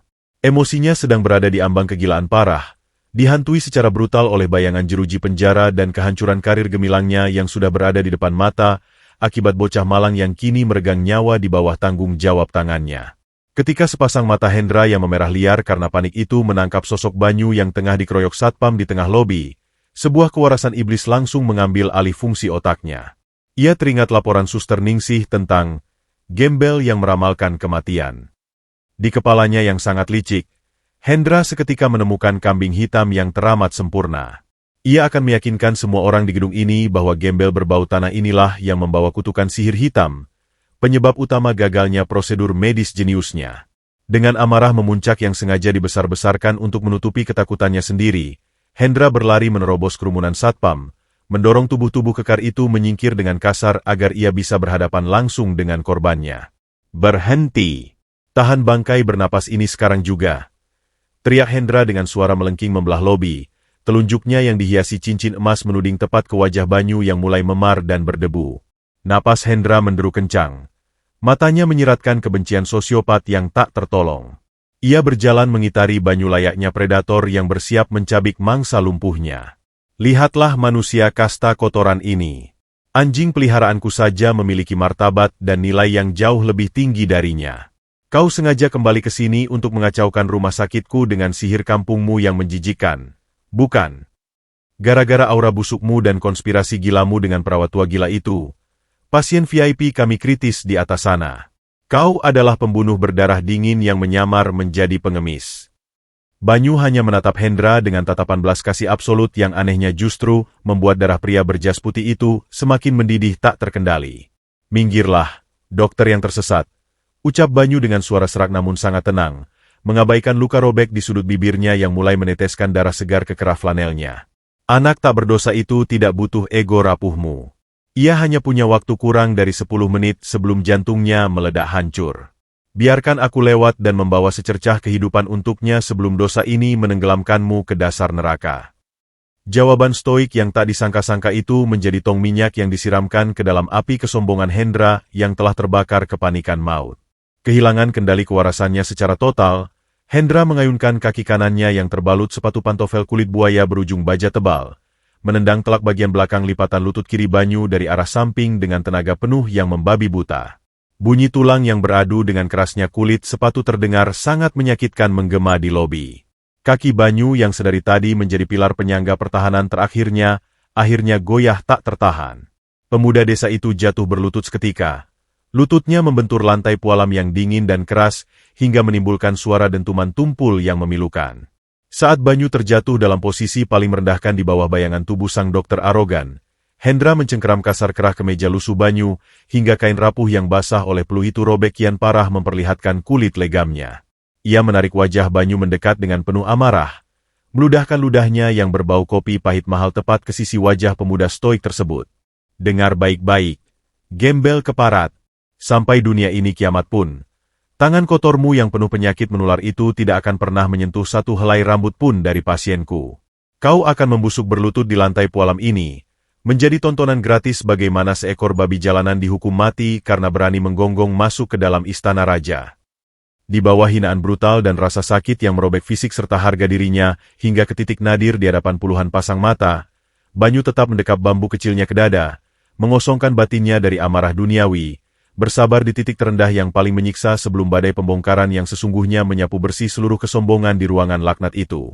Suara denting halus dari lift khusus VIP yang terbuat dari baja berlapis emas murni itu, biasanya menjadi penanda kehadiran keanggunan absolut di lobi utama Rumah Sakit Medika Internasional. Namun pada detik yang bagaikan ditarik paksa oleh waktu siang ini, pintu besi itu memuntahkan sebuah wujud keputusasaan yang teramat tragis. Dr. Alisa, sang janda jelita pewaris tahta medis yang selalu tampil bak Dewi Porselen tanpa celah, terhuyung keluar dari dalam kotak besi tersebut dengan langkah gontai yang sama sekali tidak lagi seirama dengan ketukan sepatu hak tingginya. Jas dokternya yang seputih salju kini kusut masai, tercetak noda air mata dan keringat dingin yang secara gamblang menceritakan horor absolut di lantai atas. Riasan wajah mahalnya telah luntur sepenuhnya, meninggalkan jejak aliran hitam maskara yang mengalir deras membingkai sepasang matanya yang merah menyala karena duka sedalam lautan. Ia turun bagaikan orang gila yang mencari secercah kewarasan, berniat mencari Dr. Hendra yang mendadak lenyap di telan bumi tepat ketika dada putranya meledak dalam sakaratul maut akibat racun tak kasat mata. Pandangan Alisa yang kabur dan berair seketika terpaku pada kerumunan tak wajar yang membentuk lingkaran rapat di tengah hamparan lobi pualamnya. Di pusat pusaran kekacauan yang bising itu, matanya menangkap siluet Hendra yang berdiri dengan napas terengah-engah, dan di bawah kaki pria arogan itu, berlutut tak berdaya sesosok pemuda lusuh berpakaian flanel robek, pemuda gembel berbau tanah yang kemunculannya pagi tadi telah mengotori hari sempurnanya. Hendra, dengan insting manipulatif seorang sosiopat sejati yang otaknya selalu berputar mencari celah kejahatan, langsung menyadari kehadiran Alisa. Pria licik itu berlari kecil menghampiri sang janda kaya, merangkul pundak wanita yang sedang bergetar hebat itu, dan seketika mementaskan wajah seorang pahlawan yang dipenuhi amarah suci demi melindungi nabinya. Sambil menunjuk tajam bak pisau bedah ke arah Banyu yang sudut bibirnya masih meneteskan darah segar akibat pukulan para penjaga keamanan, Hendra menumpahkan bisa fitnah keji yang telah ia racik dengan sempurna dalam waktu singkat.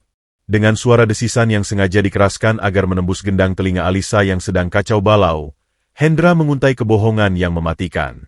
Lihatlah iblis berkedok gembel ini, Alisa.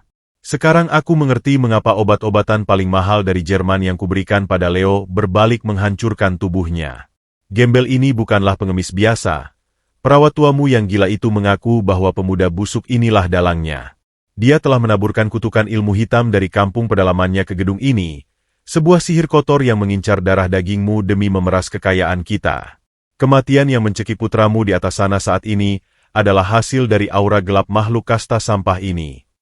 Akal sehat Alisa yang telah terkoyak hingga menjadi debu oleh penderitaan anaknya yang tak tertahankan, langsung menelan umpan beracun itu bulat-bulat tanpa menyisakan ruang untuk logika medisnya sendiri. Kesedihan yang sedari tadi meremukan tulang rusuknya kini bermutasi liar menjadi letupan amarah yang membutakan seluruh sisa nurani.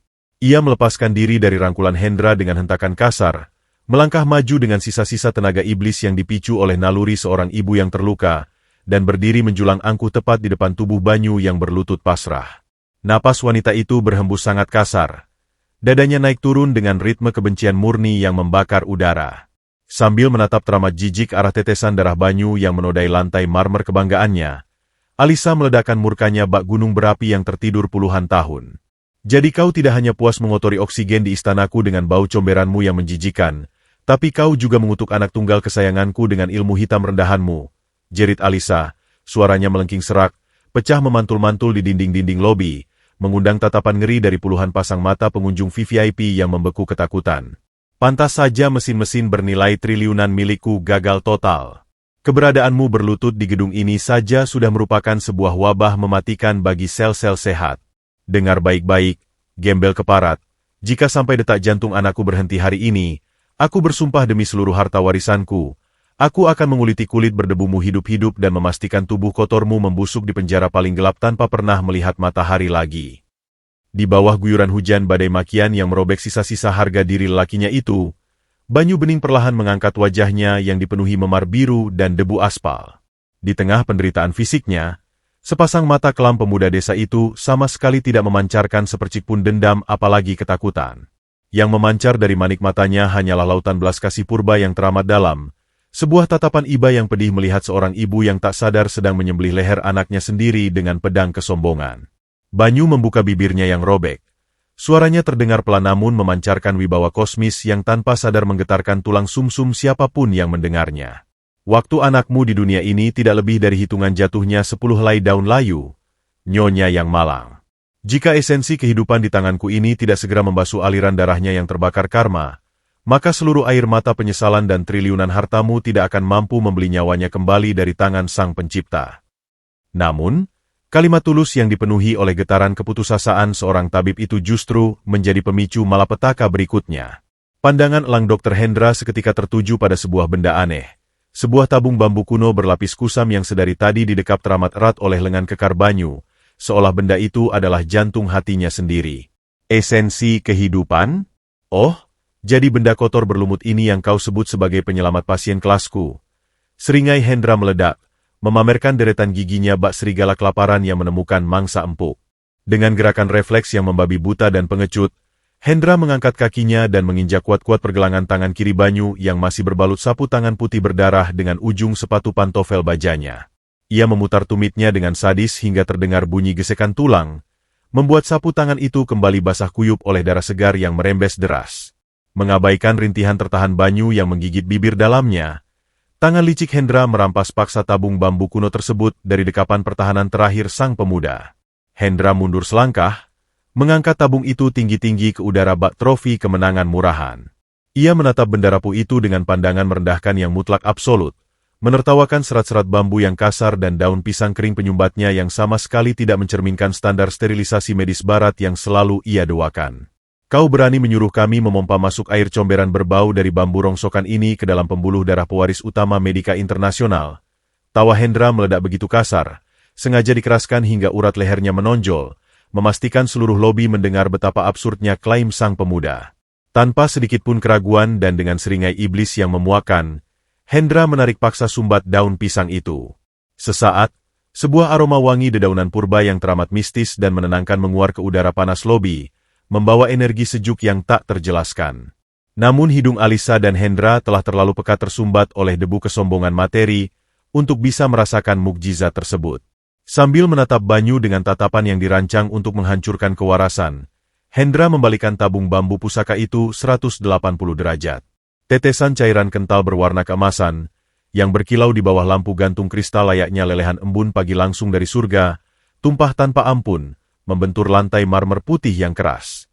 Belum puas menghancurkan harapan tunggal itu, Hendra melempar cangkang bambu yang kini hanya menyisakan beberapa tetes ke lantai.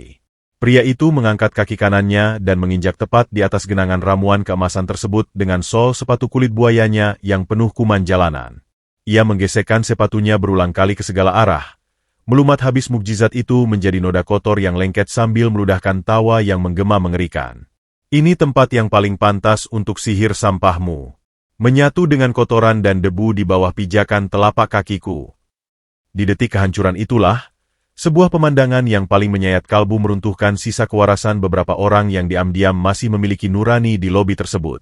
Banyu Bening, sang pewaris sah ilmu pengobatan legendaris yang sentuhan tangannya rela ditukar dengan gunung emas oleh para konglomerat dunia, membuang habis seluruh ego lelakinya tanpa sisa. Ia tidak bangkit membalas tendangan Hendra. Ia tidak memaki kebodohan Alisa yang buta. Sebaliknya, Banyu menjatuhkan seluruh tubuhnya ke depan, merayap menempelkan dadanya ke atas lantai pualam yang dingin. Kedua tangannya yang bergetar sehebat gempa, yang dipenuhi luka robek, kapalan tebal, dan darah kental, meraba-raba lantai di bawah sepatu Hendra dengan kepanikan yang menyesakkan rongga dada. Jari-jari kasarnya berusaha keras mengais dan mengumpulkan sisa-sisa tetesan cairan keemasan yang mulai mengering dan menyatu dengan debu kotoran sepatu sang dokter arogan. Banyu menyapu setiap tetes lengket mukjizat itu dengan kelembutan yang teramat menyakitkan untuk dilihat, menyatukan kotoran dan ramuan itu di telapak tangannya yang cekung memerah. Rahangnya mengeras menahan tangisan batin yang meledak hebat, bukan karena rasa perih di sekujur fisiknya, melainkan karena telinga spiritualnya mendengar jeritan sekarat sang bocah malang di lantai atas sana yang semakin meredup. Di bawah tatapan merendahkan ratusan manusia, diiringi hinaan yang terus mengguyurnya hujan asam yang melelehkan daging, sang tabib suci rela memposisikan dirinya lebih rendah dari cacing tanah demi menebus satu nyawa tak berdosa yang sedang meraung memanggil keajaiban dari ambang pintu neraka kematian. Tawa sumbang yang meluncur dari tenggorokan Dr. Hendra seolah menodai kesucian udara di lobi utama, menari-nari penuh kemenangan di atas penderitaan sang pemuda desa yang sedang merayap mengais sisa ramuan. Namun, pesta pora kesombongan iblis itu dipaksa berhenti seketika oleh jeritan tajam dari pengeras suara darurat rumah sakit yang menggema membelah keheningan. Suara seorang perawat jaga terdengar bergetar hebat dan panik dari seberang interkom, mengumumkan kode biru mematikan dari ruang ICU VIP lantai teratas. Monitor denyut jantung Leo baru saja memasuki fase henti jantung parsial. Mendengar panggilan maut tersebut, wajah porselen Alisa berubah sepucat mayat yang telah membeku berhari-hari. Kesombongan dan amarah yang sedari tadi membakarnya menguap tanpa sisa, digantikan oleh teror absolut yang melumpuhkan sumsum tulang belakangnya. Mengabaikan Banyu yang masih bersujud di lantai, Alisa berbalik badan dan berlari sekencang-kencangnya kembali menuju lift emas, meneriakan nama anaknya dengan raungan yang menyayat hati. Hendra menyusul dari belakang dengan wajah pias, ketakutan bahwa bangkai malpraktiknya akan segera terbongkar sebelum ia sempat merangkai alibi baru.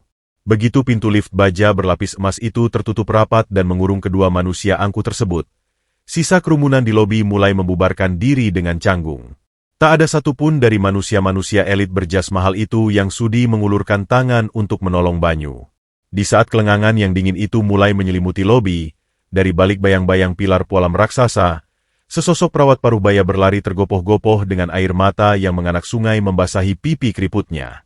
Suster Ningsih, yang sedari tadi bersembunyi dan menyaksikan seluruh kebrutalan fisik serta verbal itu dengan dada yang hancur lebur, menjatuhkan dirinya di samping tubuh Banyu. Seragam putihnya yang sudah kotor oleh aspal pelataran kini tak lagi ia pedulikan bentuknya. Ningsih merangkul bahu Banyu yang bergetar menahan perih. Hatinya seakan diiris sembilu melihat pemuda berwibawa kosmis ini direndahkan jauh di bawah martabat seekor binatang jalanan demi sebuah nyawa yang bahkan ibunya sendiri tak mampu lindungi. Ya Tuhan yang Maha Welas Asih, nak, apa yang telah mereka lakukan padamu? Isak Ningsih dengan suara serak yang tercekat di kerongkongan, jari-jarinya yang gemetar menyentuh luka lebam di sudut bibir Banyu. Pandangan perawat senior itu kemudian turun ke arah telapak tangan sang pemuda.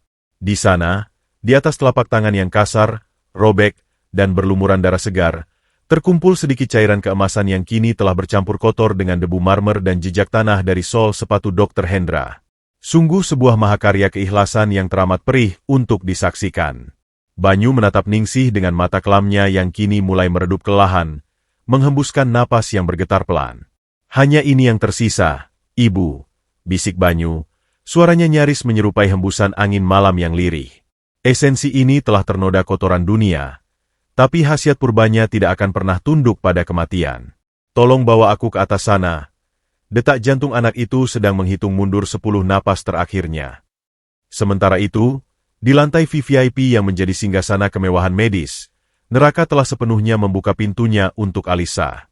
Ruang ICU VIP kini dipenuhi oleh 4 dokter spesialis senior yang baru saja tiba. Namun tak satu pun dari mereka yang berani menyentuh tubuh Leo. Dokter kepala spesialis anak, seorang profesor berambut perak yang sangat dihormati di kancah medis internasional, berdiri mundur dari ranjang dengan bahu yang merosot dalam dan wajah tertunduk gelap. Ia memegang lembar cetak grafik jantung Leo dan menatap Alisa dengan pandangan duka yang mematikan segala harapan. Maafkan kami, Dokter Alisa, ucap sang profesor dengan nada seberat jangkar kapal. Ada cairan stimulan dosis tinggi yang memicu reaksi berantai fatal pada sistem kardiovaskular putra Anda. Pembuluh darah halusnya di seluruh organ vital sedang pecah perlahan. Ini kerusakan irreversibel. Secara medis, kami nyatakan angkat tangan. Putra Anda, ia mungkin hanya memiliki waktu kurang dari 20 menit sebelum seluruh organnya menyerah secara total. Mendengar vonis kematian mutlak yang diucapkan oleh dewa kedokteran itu, Alisa menjerit histeris layaknya dahan pohon yang patah disambar petir. Ia menabrakkan tubuhnya ke lantai, memukul-mukul marmer di bawahnya hingga tangannya memar.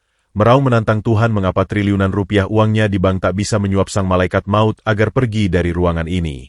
Di sudut ruangan, Dr. Hendra berdiri mematung dengan keringat dingin yang mengucur deras bak mandi air es, Bibirnya bergetar hebat merutuki sang profesor yang secara tidak langsung baru saja membongkar dosa malpraktiknya di depan hidung Alisa.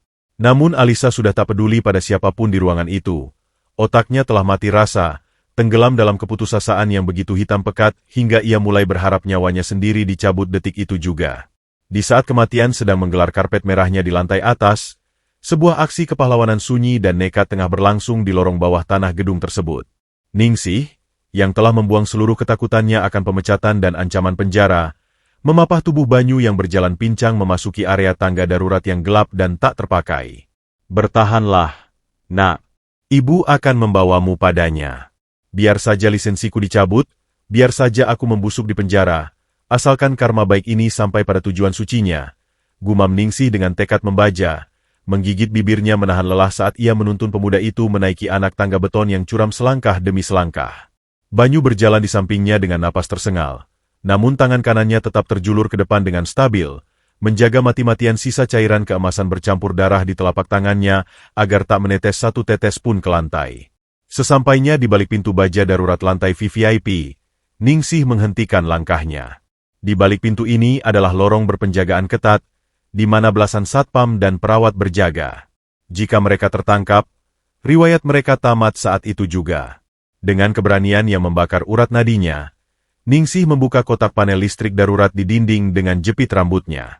Ia menggunakan pengetahuan operasionalnya selama 2 dekade di gedung ini untuk meretas sistem, mematikan saklar utama yang mengontrol kamera CCTV di sayap kiri VIP. Lampu indikator merah di plafon seketika padam. Menggunakan sisa-sisa tenaga dan nyali yang ia miliki, Ningsih mendorong pintu baja itu terbuka pelan, menarik lengan Banyu melangkah ke lorong pualam yang hening, menapaki detik-detik terakhir menuju pintu kaca ruang icu tempat di mana takdir akan berbalik secara monumental. Membawa sang tabib legendaris yang bersimbah darah dan debu ini, masuk langsung ke dalam jantung keangkuhan medis yang telah hancur lebur. Ruang icu VIP lantai teratas itu tak lagi terasa seperti fasilitas medis bernilai miliaran rupiah, melainkan telah menjelma menjadi sebuah ruang tunggu pemakaman yang sedingin es. Bunyi ritmis mesin ventilator yang sedari tadi menjadi satu-satunya untaian harapan kini terdengar seperti ketukan palu algojo, berpadu dengan jeritan panjang mesin elektrokardiogram yang nyaris membentuk satu garis lurus sempurna. Di atas ranjang berlapis spray sutra antibakteri, tubuh kecil Leo terbaring kaku dengan rona kulit keabu-abuan yang mengerikan, menyatu utuh dengan warna kematian. Dokter Alisa, sang janda pewaris tahta yang biasanya berdiri paling tegak dengan dagu terangkat di gedung ini, kini merosot hancur tak bersisa di atas lantai marmer. Jas putih porselennya kusut dan basah kuyup oleh air mata darah, memeluk erat sebelah tangan putranya yang telah sepenuhnya kehilangan kehangatan manusia. Riasan wajah mahalnya luntur total, menggariskan sungai-sungai hitam keputusasaan di pipinya yang pucat pasi. Di matanya tak ada lagi kilat arogansi seorang majikan, yang tersisa hanyalah kekosongan absolut dari seorang ibu yang jiwanya ikut tercabut paksa bersamaan dengan melambatnya hembusan napas terakhir darah dagingnya. Profesor bedah senior di sudut ruangan hanya bisa menundukkan kepala dalam diam, melipat rekam medis dengan gerakan berat yang menyimbolkan pengibaran bendera putih dari seluruh ilmu kedokteran barat. Di sisi lain ranjang, berdiri Dr. Hendra dengan sekujur tubuh yang diguyur keringat dingin sebesar biji jagung. Wajah pria arogan yang beberapa jam lalu menyombongkan gelar internasionalnya itu, kini pias bak mayat hidup. Otak liciknya berputar liar bagai gasing yang lepas kendali, bukan untuk mencari cara memutarbalikkan kematian bocah malang tersebut, melainkan menyusun skenario pelarian paling sempurna. Ia tahu persis, begitu jantung Leo benar-benar berhenti berdetak dalam hitungan detik ke depan, autopsi tak akan bisa dihindari. Cairan kimia stimulan mematikan yang ia suntikan secara paksa tadi akan membawanya langsung menukar jas dokter mahalnya dengan seragam oranye tahanan pembunuhan tak disengaja. Sambil berpura-pura menutupi wajahnya dengan kedua tangan seolah sedang berduka mendalam, Hendra perlahan melangkah mundur dengan berjinjit, mencoba mencari celah untuk menyelinap keluar dari ruangan terkutuk itu sebelum ledakan histeria Alisa menghancurkan segalanya. Namun, sebelum ujung sepatu kulit buaya Hendra sempat menyentuh garis batas pintu, sebuah anomali tak terduga merobek keheningan maut di ruangan tersebut. Pintu kaca otomatis ruang icu VIP, yang sistem keamanannya diklaim tak bisa ditembus tanpa kartu akses tingkat direksi, tiba-tiba berdesis terbuka dengan sangat pelan namun membawa aura tekanan yang luar biasa berat. Angin buatan dari koridor luar berhembus masuk secara paksa, mengusir aroma antiseptik lavender mahal ke sudut ruangan, menggantikannya dengan aroma tanah basah, daun cengkeh tumbuk, dan bau anyir darah segar yang menyengat saraf hidung. Dari balik tirai udara dingin itu, melangkahlah dua sosok yang seketika membuat waktu di dalam ruangan tersebut seakan berhenti berdetak. Suster Ningsih, dengan seragam putihnya yang kusut masai dan berlumur debu jalanan, memapah erat tubuh Banyu Bening.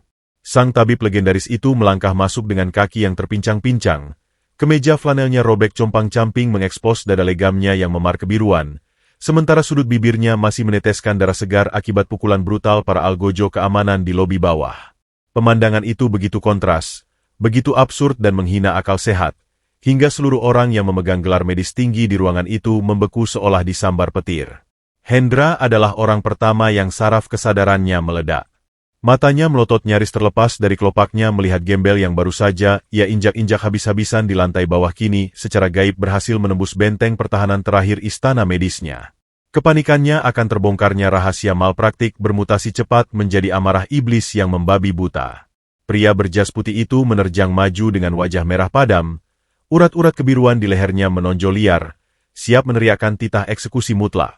Bagaimana bisa bangkai bernapas ini menodai ruangan VVIP? Satpam, pasukan keamanan, seret keluar gembel pembawa wabah kematian dan perawat pengkhianat ini sekarang juga.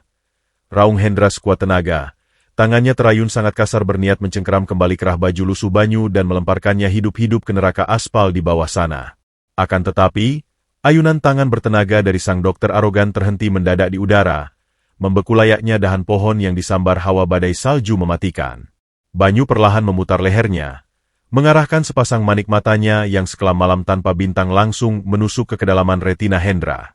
Tidak ada amarah duniawi yang meledak dari tatapan sang pemuda desa itu, melainkan sebuah ketenangan absolut yang begitu kosmis, purba, dan syarat wibawa, hingga secara harafiah membekukan aliran darah sang pria licik. Hawa penundukan dari sang pewaris ilmu penyembuh suci itu memancar keluar dari pori-porinya, menghancurkan ego rapuh Hendra menjadi kepingan debu, membuat lutut pria itu mendadak lemas tanpa tulang penyangga. Sambil melepaskan secara halus rangkulan Suster Ningsih yang menangis tertahan di belakangnya, Banyu melangkah maju membelah ruangan, mengabaikan Hendra yang kini hanya bisa mematung pucat dengan rahang terkunci rapat oleh ketakutan spiritual yang tak bisa diukur oleh sains barat manapun. Alisa, yang tersentak dari dasar jurang penderitaan oleh keributan itu, perlahan mengangkat wajahnya dari sisi pinggiran ranjang. Mata sembabnya yang merah menyala menatap dengan horor absolut ke arah Banyu yang terus mendekat tanpa ragu. Ia ingin menjerit mengusirnya. Ia ingin merobek wajah pemuda lusuh yang ia yakini sebagai pembawa kutukan ilmu hitam bagi putranya. Namun pita suaranya seolah dirampas paksa dari tenggorokannya. Ada energi besar yang berubah drastis pada pemuda kumal di hadapannya ini. Di balik darah yang mengering, kotoran sepatu aspal yang menempel tebal, dan pakaian yang lebih pantas dibuang ke tempat sampah, memancar sebuah otoritas penguasa kehidupan yang sangat mengintimidasi namun entah mengapa memberikan kehangatan yang ganjil. Banyu berhenti tepat di samping tubuh kecil Leo yang kini mulai kejang pelan memasuki ritme akhir sakaratul maut. Tanpa meminta izin, tanpa mempedulikan tatapan sang profesor medis yang terpaku ngeri di sudut dinding, Banyu mengangkat tangan kirinya yang sejak tadi ia jaga mati-matian. Telapak tangannya menengadah membentuk mangkuk kecil yang diisi oleh sisa-sisa cairan keemasan lengket yang kini telah bercampur kotor dengan debu marmer, tanah, dan noda darahnya sendiri. Dengan kelembutan tak terhingga yang hanya dimiliki oleh seorang malaikat pelindung dari langit, jari-jari kasar dan berkapalan milik Banyu mengusap perlahan dada bocah malang yang membiru pekat itu. Ia menempelkan cairan keemasan yang terlihat sangat kotor dan tak higienis tersebut tepat di atas letak jantung Leo, lalu mengoleskan sisa tetesan terakhirnya ke bibir kecil yang telah memutih beku.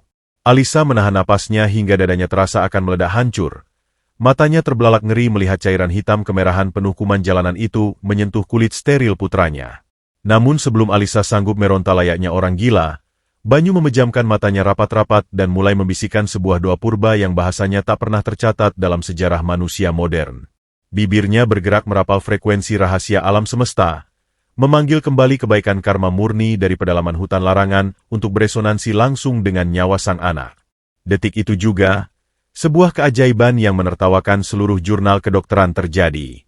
Udara ruangan yang sedingin es batu mendadak berubah hangat, dipenuhi oleh semerbak wangi gai bunga teratai dan embun pagi yang melenyapkan seluruh aroma kematian dalam sekejap mata.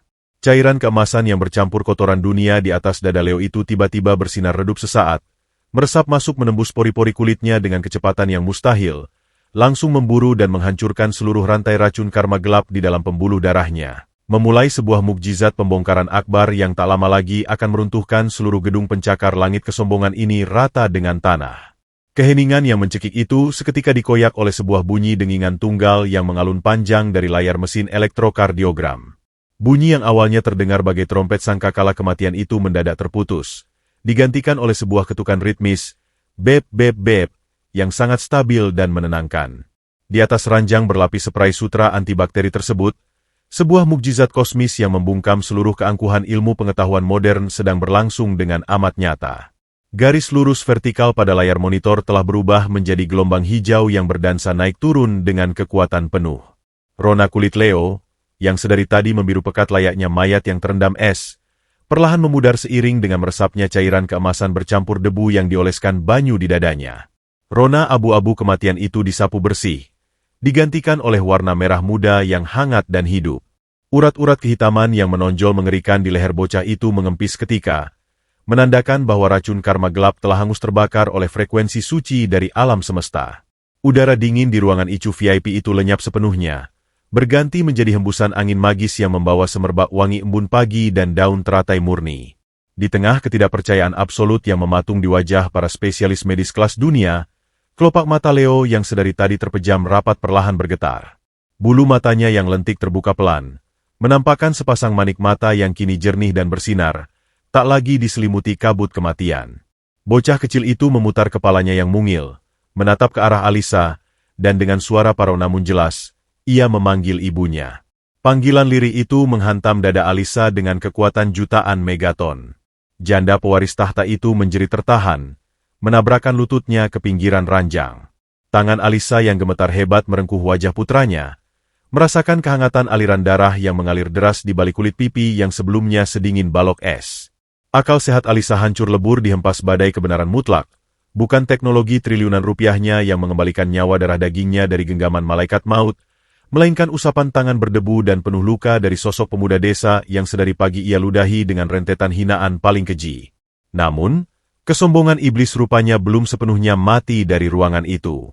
Dr. Hendra, yang kewarasannya telah tersudut ke jurang keputusasaan, tak mampu menerima realitas yang menghancurkan nalar liciknya.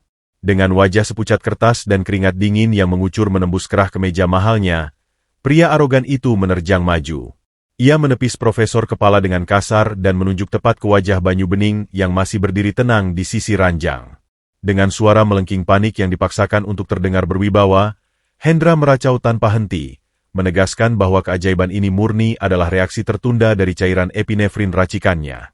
Ia menuduh Banyu hanyalah gembel oportunis yang mencari panggung di detik-detik terakhir. Dengan jijik yang tak tertutupi, Hendra mengangkat selembar tisu antiseptik, berniat mengelap sisa noda ramuan keemasan bercampur kotoran dari dada Leo, berniat melenyapkan satu-satunya bukti mukjizat purba tersebut, sambil terus meneriakkan perintah kepada petugas keamanan untuk segera menyeret sang pemuda desa ke penjara bawah tanah, karena mencoba mengklaim kesembuhan yang diciptakan oleh ilmu kedokteran modern. Tepat ketika ujung jari Hendra hampir menyentuh dada Leo, pintu kaca otomatis ICU VIP terbuka paksa dengan benturan keras yang mengguncang dinding ruangan. Udara di dalam ruangan mendadak terasa begitu berat dan menekan, menandakan kedatangan sebuah entitas dengan otoritas yang tak tertandingi. Dari balik pintu, melangkahlah sesosok pria tua berusia senja yang mengenakan setelan jas Armani pesanan khusus berwarna hitam pekat, diiringi oleh 4 pengawal pribadi berbadan tegap dan berwajah bengis. Beliau adalah Tuan Besar Wijaksono, seorang mega konglomerat nomor 1 di Asia Tenggara, penyumbang dana terbesar yang secara tunggal membiayai separuh operasional Rumah Sakit Medika Internasional. Kehadirannya yang bagaikan dewa turun dari langit itu membuat seluruh dokter di ruangan, termasuk Profesor Kepala dan Dr. Hendra, seketika membungkuk hormat hampir menyentuh lantai. Hendra, yang melihat ini sebagai peluang emas untuk mencari perlindungan dari ancaman Alisa, langsung berlari menyambut sang dewa bisnis, berniat merangkai kebohongan baru tentang kekacauan yang diklaimnya diakibatkan oleh sihir hitam Banyu.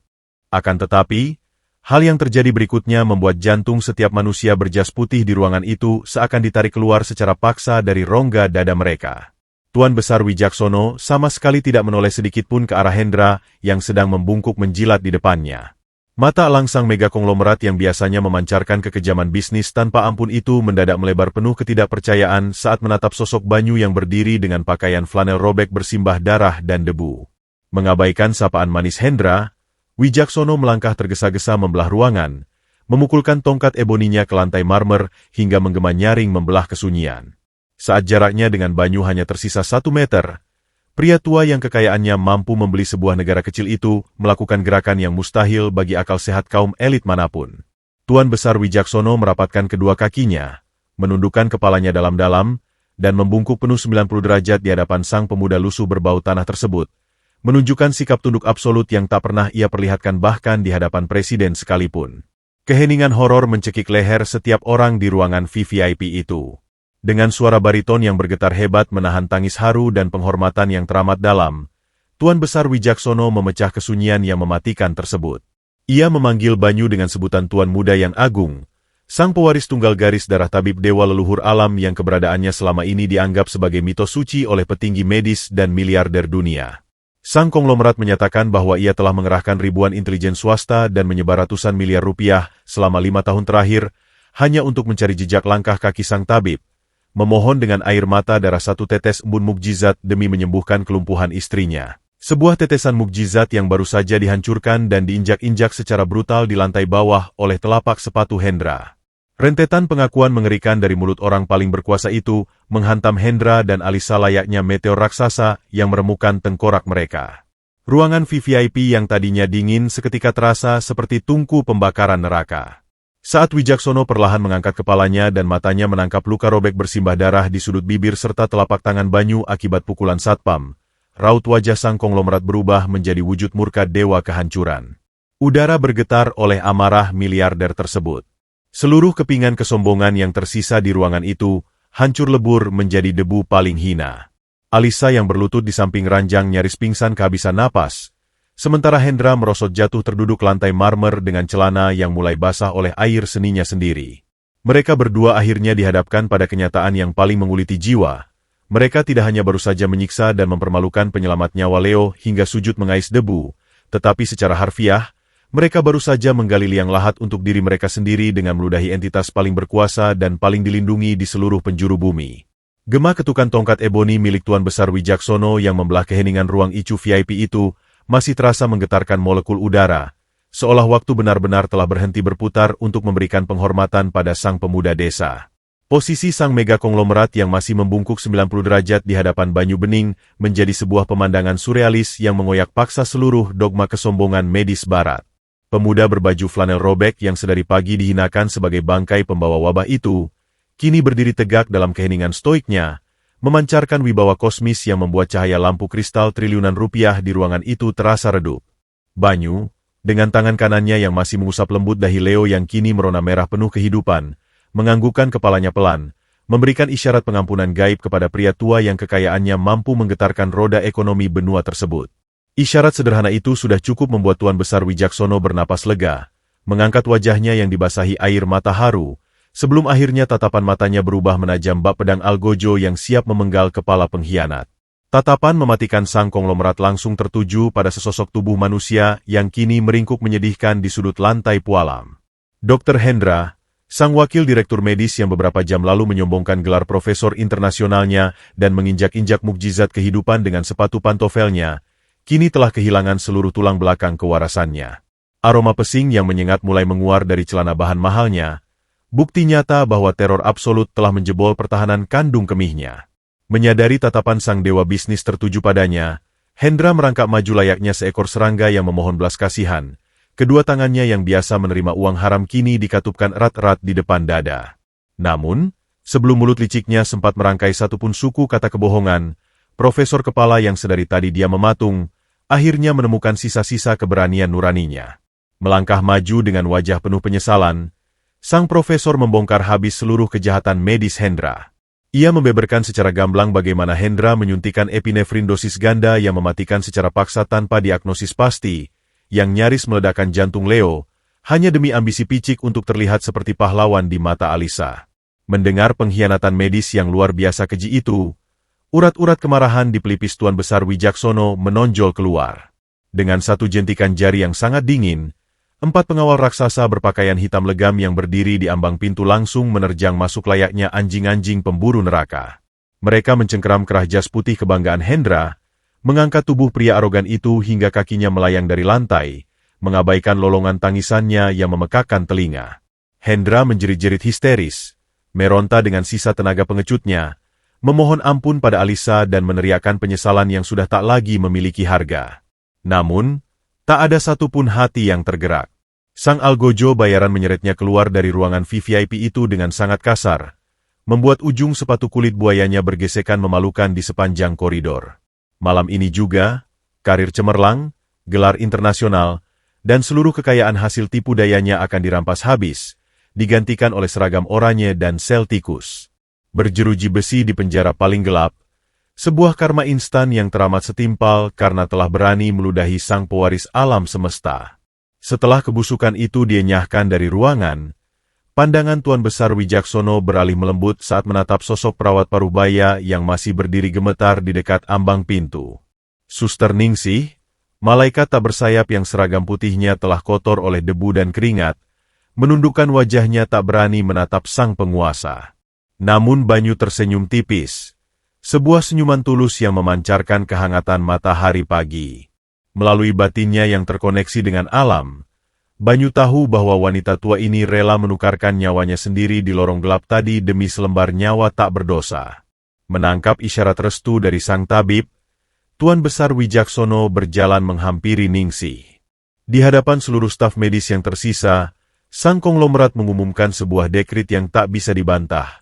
Suster Ningsih tidak hanya dibatalkan pemecatannya detik itu juga, melainkan diangkat secara resmi menjadi Direktur Operasional Rumah Sakit Medika Internasional. Merangkap sebagai Dewan Komisaris Kehormatan dengan saham abadi yang akan menjamin kesejahteraan 7 turunan keluarganya.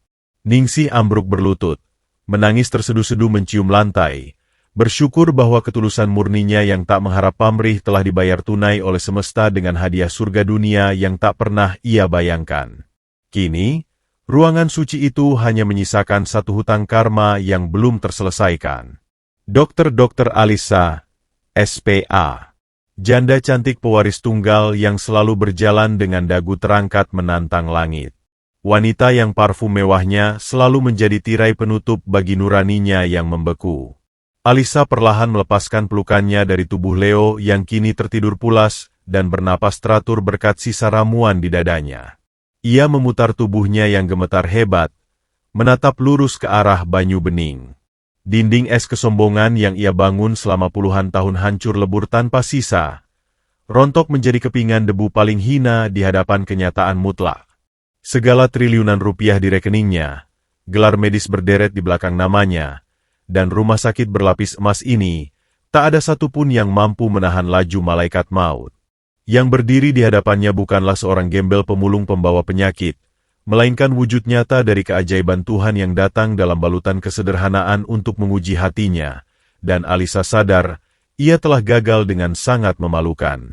Mengabaikan seluruh keanggunan seorang sosialita kelas atas, Alisa menjatuhkan dirinya ke lantai marmer yang dingin. Ia merangkak dengan lututnya, menyeret gaun hitam mahalnya menyeberangi jarak pemisah di antara mereka. Air mata penyesalan yang teramat perih dan tulus membanjiri wajah porselennya, luntur menyatu dengan riasan mahalnya yang kini berantakan.